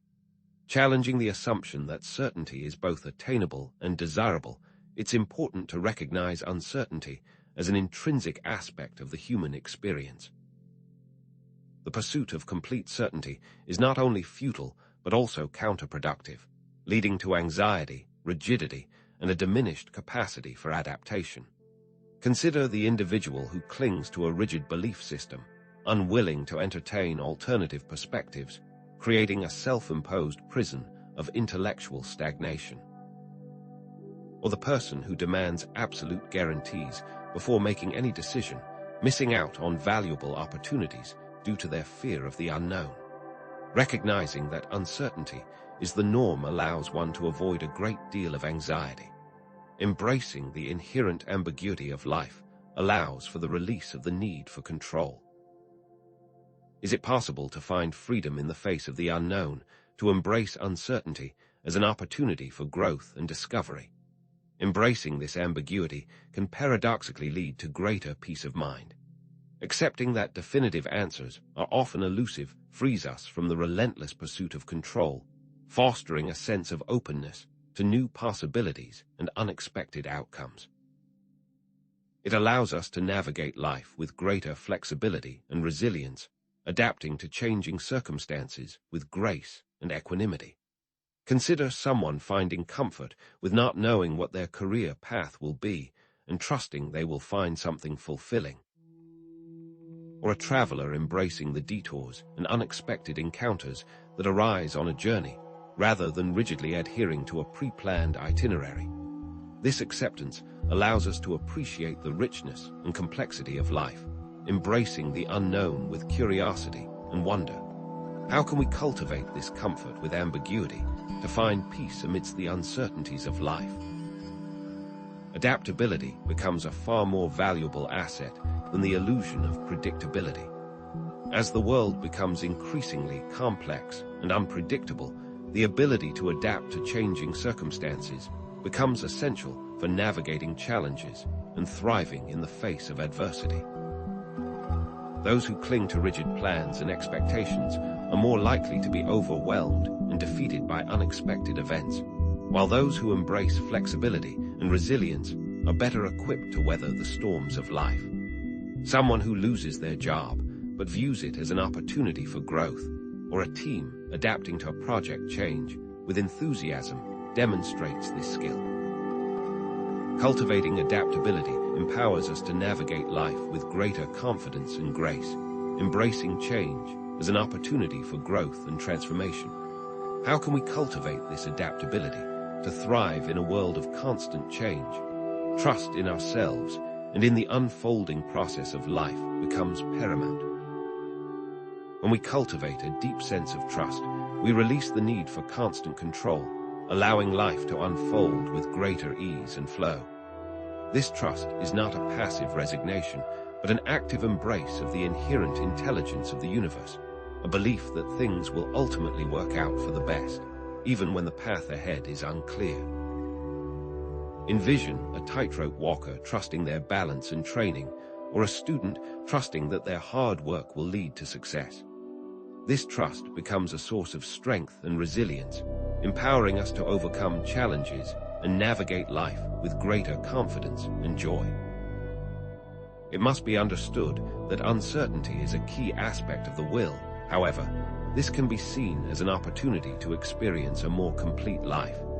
To what extent can trust replace the need for certainty, allowing us to live with greater peace and fulfillment? Our bodies serve as a rich repository of knowledge, and tuning into the signals they send is essential for navigating life with wisdom and authenticity. Emotions, physical sensations, and intuition provide insights that are inaccessible through reason alone, offering a deeper understanding of ourselves and the world around us. Paying attention to these embodied cues allows us to make more informed decisions, build stronger relationships, and live in greater alignment with our values. Consider a painter observing the subtle sensations in their body as they create, or a mediator feeling the unspoken emotions in a room. These subtle signals can provide invaluable guidance, helping us navigate the complexities of human experience with greater awareness and compassion. How can we cultivate this embodied awareness to tap into the wisdom of our bodies? Emotional intelligence becomes essential, the capacity to understand and manage our own emotions and to empathize with the emotions of others. This involves recognizing the subtle nuances of our emotional states, identifying the triggers that set them off, and developing effective strategies for regulating them. Furthermore, it requires cultivating empathy, the ability to understand and share the feelings of others, allowing us to build stronger connections and navigate social situations with greater skill. Imagine a leader navigating a conflict with an employee by acknowledging their feelings, or a teacher creating a safe space for students to share their anxieties. Emotional intelligence becomes a cornerstone of both personal well-being and interpersonal harmony, empowering us to navigate the complexities of human relationships with greater skill and compassion. How can we cultivate this emotional intelligence to build stronger relationships and navigate life with greater ease? Suppressing our emotions, on the other hand, can lead to a cascade of physical and psychological problems. Emotions, like water, need an outlet. If dammed up, they will eventually overflow, often in destructive ways. Unresolved emotions can manifest as physical symptoms, such as chronic pain, fatigue, or digestive issues, as well as psychological problems, such as anxiety, depression, or addiction. Suppressing anger might turn into chronic headaches, or grief might show up as a persistent cough. It is imperative to allow ourselves to fully experience our emotions, even the uncomfortable ones, in order to process them and move forward, using techniques such as journaling, talking to a therapist, or engaging in creative expression. By acknowledging and processing our emotions, we can release their grip on our bodies and minds, freeing ourselves to live with greater vitality and authenticity. Connect this suppression of emotions with the power of the will. What are the potential consequences of ignoring the wisdom of our emotions, and how can we cultivate a healthier relationship with our feelings? Integrating our rational minds with our emotions and intuition becomes the key to unlocking wiser and more compassionate decision-making. When we bring all aspects of ourselves into alignment, we create a synergy that transcends the limitations of any single faculty. This integration involves cultivating self-awareness, allowing us to recognize our biases and blind spots, and developing empathy, enabling us to understand the perspectives of others. It also requires trusting our intuition, allowing our inner wisdom to guide us toward choices that are aligned with our values. Envision someone making a career change that is both logically sound and emotionally fulfilling, or an activist using empathy and reason to make their case. By fostering this harmonious integration, we can navigate the complexities of life with greater wisdom and effectiveness. Viewers must reevaluate their perspective of bodily intuition and emotions. To what extent can we integrate our head and heart to make decisions that are both wise and compassionate? Good decision-making transcends the confines of logic and emotion, encompassing self-awareness, empathy, and a clear understanding of our values. It involves stepping back from the immediate situation and considering the broader context, recognizing the impact of our choices on ourselves, others, and the world around us. It demands that we align our actions with our ethical principles, striving to make decisions that are not only beneficial, but also just and compassionate. A doctor considering the ethical implications of a treatment, or a voter considering the impact of a policy, showcases this skill. These aspects go beyond simple pros and cons. How can we cultivate this holistic approach to decision-making to make choices that are both wise and ethical? Gaining perspective is key, and it involves considering the situation from multiple angles, seeking diverse viewpoints, and challenging our own assumptions. By stepping outside our own limited perspective, we can gain a more comprehensive understanding of the situation, identify potential blind spots, and make more informed decisions. Engaging in conversations with trusted friends or mentors, researching diverse sources of information, and practicing active listening can significantly broaden our understanding and lead to more well-rounded choices. Imagine a negotiator taking the time to understand the other party's needs, or a writer researching different cultures for a character. These strategies aid one in making decisions that are more informed and compassionate. How does one learn to take multiple perspectives? What strategies can we employ to challenge our own biases and assumptions? Experimentation becomes an essential catalyst for learning and growth. Embracing a willingness to try new things, make mistakes, and learn from our experiences allows us to refine our decision-making skills and develop greater confidence in our abilities. This involves stepping outside our comfort zones, taking calculated risks, and viewing failures as opportunities for growth rather than sources of shame. Trying different hobbies and careers is a great way to develop this skill. By embracing experimentation, we can accelerate our learning, expand our horizons, and discover hidden talents and passions. How can we overcome our fear of failure and embrace experimentation as a pathway to growth? Revisiting the theme of embracing imperfection, it's important to acknowledge that the pursuit of perfect decisions is not only unrealistic, but also counterproductive. Striving for perfection can lead to anxiety, procrastination, and a fear of taking risks, ultimately hindering our ability to learn and grow. Instead, we should focus on making the best decision we can with the information we have available, accepting that mistakes are inevitable, and learning from our experiences. Setting realistic goals and celebrating small successes instead of big ones can assist one in embracing this mindset. We should focus on making the best decision we can with the information we have available and learning from our mistakes. This will eventually lead to finding peace within our decisions. How can we cultivate this acceptance of imperfection to find freedom and joy in the process of living? As we look ahead, we will examine the ultimate resolution to find the serenity that Schopenhauer believed was the key to life. The pursuit of good decision-making inevitably leads us to confront a deeper, more pervasive illusion, the illusion of control.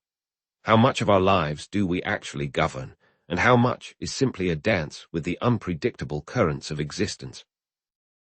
Schopenhauer argues that our attempts to control external events, other people, or even our own bodies are ultimately futile, setting us up for perpetual frustration and suffering. Consider the project manager who micromanages every aspect of a project, only to be blindsided by unforeseen delays and complications, or the fitness fanatic who meticulously controls their diet and exercise regimen, yet still succumbs to illness. These examples illustrate the inherent limitations of our will. We set ourselves up for disappointment and anxiety by desperately clinging to the belief that we can orchestrate every detail of our lives. What are we actually controlling, and what is simply a performance? Much of our anxiety stems from this very desire to control the uncontrollable, a futile battle against the inherent chaos of existence. We worry about things we cannot change. The past, the weather, other people's opinions. We fear uncertainty and exhaust ourselves trying to prevent every possible negative outcome.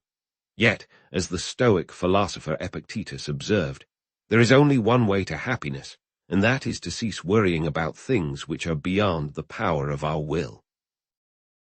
This relentless pursuit of control not only fuels our anxiety, but also blinds us to the present moment, preventing us from fully engaging with the richness and complexity of life. When we finally release the need to control the uncontrollable, it can lead to a sense of peace. What if we put our energy into what we can truly control? Surrender, in this context, is not about giving up or becoming passive, but rather about finding freedom within the limits of our control. It involves accepting the limitations of our power and trusting in the unfolding of life. Surrender does not mean apathy. It is a conscious choice to focus our energy on what we can influence, our own thoughts, emotions, and actions. Consider letting go of the need to be right in an argument, accepting a medical diagnosis without resistance, or allowing others to make their own choices, even when we disagree. By accepting what we cannot control, we free ourselves to cultivate inner resilience and navigate life with greater equanimity. As the saying goes, grant me the serenity to accept the things I cannot change, courage to change the things I can, and wisdom to know the difference. Is it possible that true freedom lies not in mastering our circumstances, but in mastering ourselves? By releasing the need for external validation, we can focus on the here and now. This brings us to another fundamental aspect of Schopenhauer's philosophy, the embrace of impermanence. Everything in life is constantly changing. Nothing lasts forever. This includes our possessions, our relationships, our health, and even our own lives. The seasons change, civilizations rise and fall, and we ourselves age and eventually die. As previously discussed, this relates to the veil of Maya. We are all subject to this. How often do we resist this fundamental truth, clinging to things as if they were eternal? The irony, of course, is that this very resistance is the source of much of our suffering.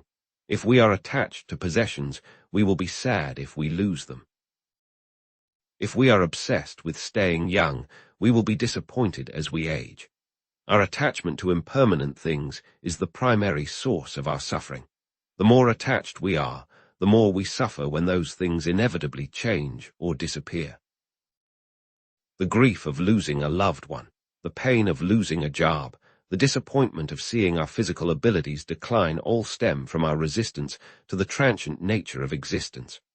Schopenhauer argued that to be cheerful and to enjoy life means to be interested in nothing but its most elementary and general aspects. The ultimate fear for most people is losing their loved ones. Death casts a long shadow over our lives, coloring our fears and anxieties. At the root of all fears lies the fear of death, the ultimate impermanence. Death is a natural part of life, and resisting it only leads to suffering. Consider the obsessive focus on health, the fear of aging, the desperate attempts to prolong life through artificial means, all manifestations of our deep-seated anxiety about mortality. Yet, as the Roman philosopher Seneca wrote, he who has overcome his fears will truly be free. What if we could approach death not as an ending, but as a transition, a natural culmination of life's journey? This perspective shift, however difficult, can liberate us from the shackles of fear and allow us to live more fully in the present. How can we learn to view death not as a threat, but as an integral part of life's grand design? Understanding that death is not the end, but a transition, the viewer can comprehend this essential part of life. Accepting our own mortality and the impermanent nature of all things can lead to a profound sense of peace. This acceptance involves letting go of our attachments, relinquishing the illusion of control, and appreciating the present moment for what it is. It is not passive resignation, but an active embrace of reality. And let us be clear, acceptance is not passive resignation or defeat, but an active embrace of reality. It involves acknowledging things as they are, without trying to change them or wishing they were different. We must understand that the acceptance Schopenhauer discusses is the acceptance of what is real. Can you recognize the reason for your suffering? When we stop resisting reality, we can begin to find peace and contentment in the present moment. Instead of dwelling on past events or longing for a different future, we can focus on what is happening right now. This is not to say that we should abandon all goals and ambitions, but rather that we should approach them with a sense of detachment, recognizing that their attainment is not essential to our happiness. Consider the individual who stops dwelling on past mistakes. the person who stops trying to be someone they are not, or the one who ceases trying to fix others. This detachment can be immensely liberating, freeing us from the relentless pursuit of external validation and allowing us to appreciate the simple joys of existence. The release of the will can be connected to this level of acceptance. This acceptance must extend to ourselves and others. Recognizing that everyone is doing the best they can with what they have can help us to let go of judgment and resentment. Compassion, in Schopenhauer's view, arises from the recognition of our shared suffering, the understanding that we are all subject to the same relentless forces of the will.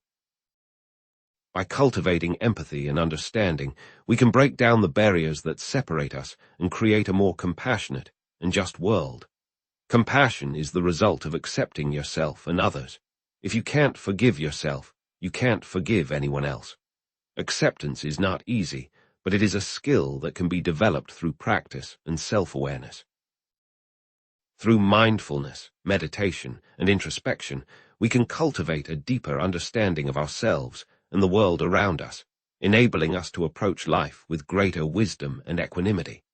The viewer can incorporate this into every decision to improve their life. This involves a continuous process of self-reflection, challenging our assumptions and questioning our beliefs. By embracing this path of self-discovery, we can move towards greater inner peace and fulfillment. What are the steps you will take today to become more accepting of both yourself and the world around you? In the end, the most fulfilling way to live is to align ourselves with the natural world and our own true nature. Modern life is artificial, filled with processed foods and technology. We must return to our roots to find our true nature. Reconnecting with our bodies, our emotions, and our intuition is essential for cultivating a sense of wholeness and authenticity. This involves spending time in nature, eating whole foods, practicing mindfulness, and engaging in activities that nourish our souls. How can we return to simplicity? We must emphasize the importance of simplicity and minimalism. By decluttering our lives and focusing on what truly matters, we can reduce stress and increase our sense of well-being. This involves downsizing our homes, reducing our consumption, simplifying our schedules, and prioritizing experiences over material possessions. By having less things, we can focus more on what truly matters. As Henry David Thoreau famously wrote, our life is frittered away by detail. Simplify, simplify. To what extent has materialism clouded your ability to enjoy life? Ultimately, the goal is to find harmony within ourselves and with the world around us. This involves embracing both the light and the dark, the joy and the suffering, and recognizing that everything is interconnected. Just as the Taoist symbol of yin and yang represents the complementary nature of opposing forces, so too does the human experience encompass a spectrum of emotions and experiences. By embracing this duality, we can cultivate a deeper appreciation for the richness and complexity of life. Everything in life is part of an interconnect web. As we move forward, we will explore the practical steps you can take to apply these ideas to your own life. Schopenhauer's philosophy ultimately distills to this central claim. The relentless pursuit of satisfaction leads only to more profound dissatisfaction. The harder we chase happiness, the more elusive it becomes, an endless cycle of desire, fleeting gratification, and renewed longing. Recall the core tenets we've explored: the primacy of the will, the inherent suffering of existence, the temporary solace of art, the potential for resignation, and the imperative of compassion. Each of these elements underscores the futility of seeking lasting fulfillment through external means. The more we try to force happiness, the further it evades our grasp, like trying to catch smoke with our bare hands. How might we break this cycle of dissatisfaction? The paradoxical nature of Schopenhauer's solution is that true peace is found not in achieving goals, but in relinquishing the need to achieve them. It is through embracing the inherent pain of life, accepting our limitations, and surrendering to the unpredictable flow of existence that we open the path to lasting fulfillment. This acceptance is not passive resignation, but an active recognition of reality, a conscious choice to minimize harm and cultivate inner peace. It means acknowledging that suffering is an intrinsic part of the human condition, and that our attempts to avoid it often lead to even greater suffering. Can we truly find peace in minimizing suffering rather than maximizing happiness?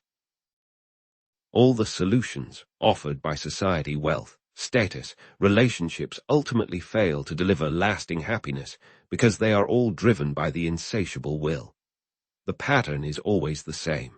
Desire arises, leading to fleeting satisfaction, followed by renewed desire. The emptiness of materialistic achievement becomes apparent when we realize that acquiring more possessions does not fill the void within us. The futility of chasing social validation is revealed when we see that external approval is fleeting and conditional.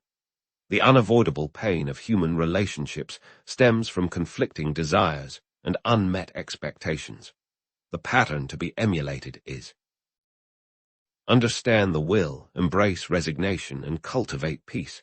How can we liberate ourselves from this cycle? True success, then, is not external achievement, but inner peace and the ability to navigate life's challenges with equanimity. It is not about doing more, but about being more fully present in each moment. This shift in perspective requires a radical reevaluation of our priorities, a conscious decision to prioritize internal peace over external validation. It means seeking wisdom and understanding rather than chasing fleeting pleasures, and embracing the present moment rather than constantly striving for a different future. What if we redefined success as the ability to find contentment in the midst of chaos?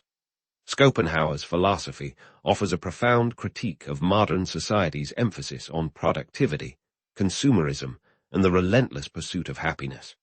We live in a culture that glorifies constant improvement, pressures us to always be doing something, and inundates us with materialistic values. This relentless pursuit of more money, more possessions, more status only fuels the insatiable will and perpetuates the cycle of dissatisfaction. It's difficult not to compare yourself to others. How might we resist this societal pressure and cultivate a more authentic and meaningful existence?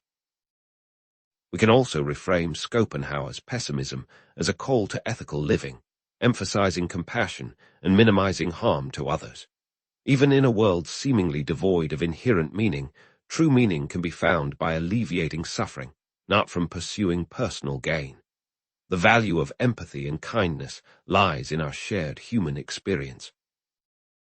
As Schopenhauer himself wrote, compassion is the basis of morality. The potential for ethical actions in a meaningless world offers a path to purpose and fulfillment. How can we make a tangible difference in the lives of others?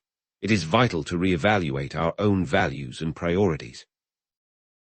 We must question whether they are truly aligned with our own well-being or simply driven by societal expectations and the relentless demands of the will.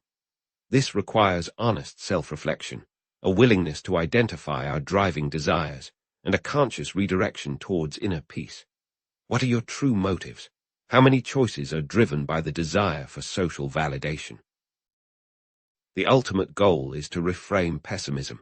It is not about wallowing in despair, but a realistic assessment of the human condition that allows us to live more authentically and meaningfully. It is pessimism as realism, not nihilism. It is a balanced view on pleasure and suffering and finding appreciation for life's small joys. As Schopenhauer said, to feel envy is human, to savor schadenfreude is diabolical. Pessimism doesn't mean you can't still enjoy the simple things.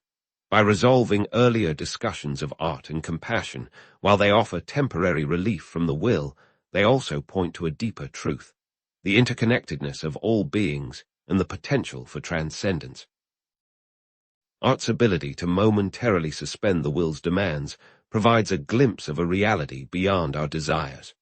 Compassion's power to unite people in shared suffering fosters a sense of connection and empathy. How can we find and appreciate these escapes while recognizing the true intent? Acceptance of suffering, of our limitations, and of the impermanent nature of all things leads to liberation from the will's tyranny.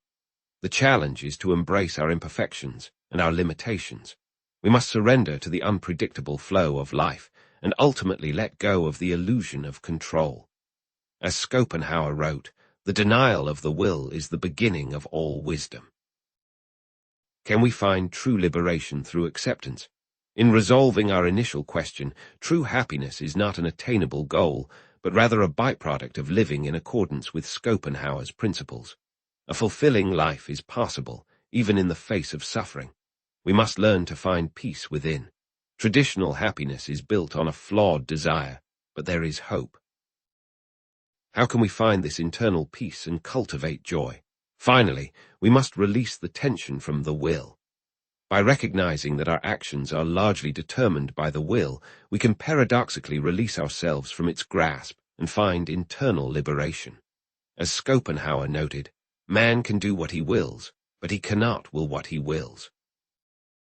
By acknowledging the will's influence over our thoughts and actions, and recognizing the limitations that are self-imposed by the will, we can liberate ourselves from its control. Is it possible to release the will and free yourself? This leads us to the final question.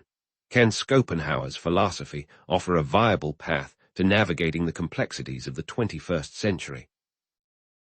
Consider the meaning of Schopenhauer's ideas in the modern age, and whether we can apply what we have learned to the societal problems of the present day. And how might this shape our relationships? These are pressing issues for modern people. As you continue on your path, consider other perspectives, and continue to learn, analyze, and reflect on Schopenhauer's ideas.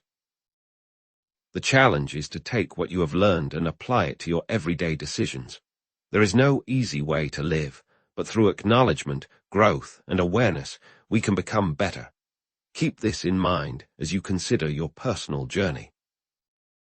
To move forward in the process, engage in practices that promote mindfulness, share experiences in the community comment section, and continue reflection. Start simple. By sharing and reflecting, you can continue on the path to enlightenment. Finally, I encourage further reflection and study. Schopenhauer's ideas offer a powerful framework for understanding the human condition, and you can incorporate Schopenhauer in every decision, no matter how small. Remember to acknowledge the complexities within Schopenhauer's teachings and create opportunity for future discussion. This is not an ending, but a new beginning.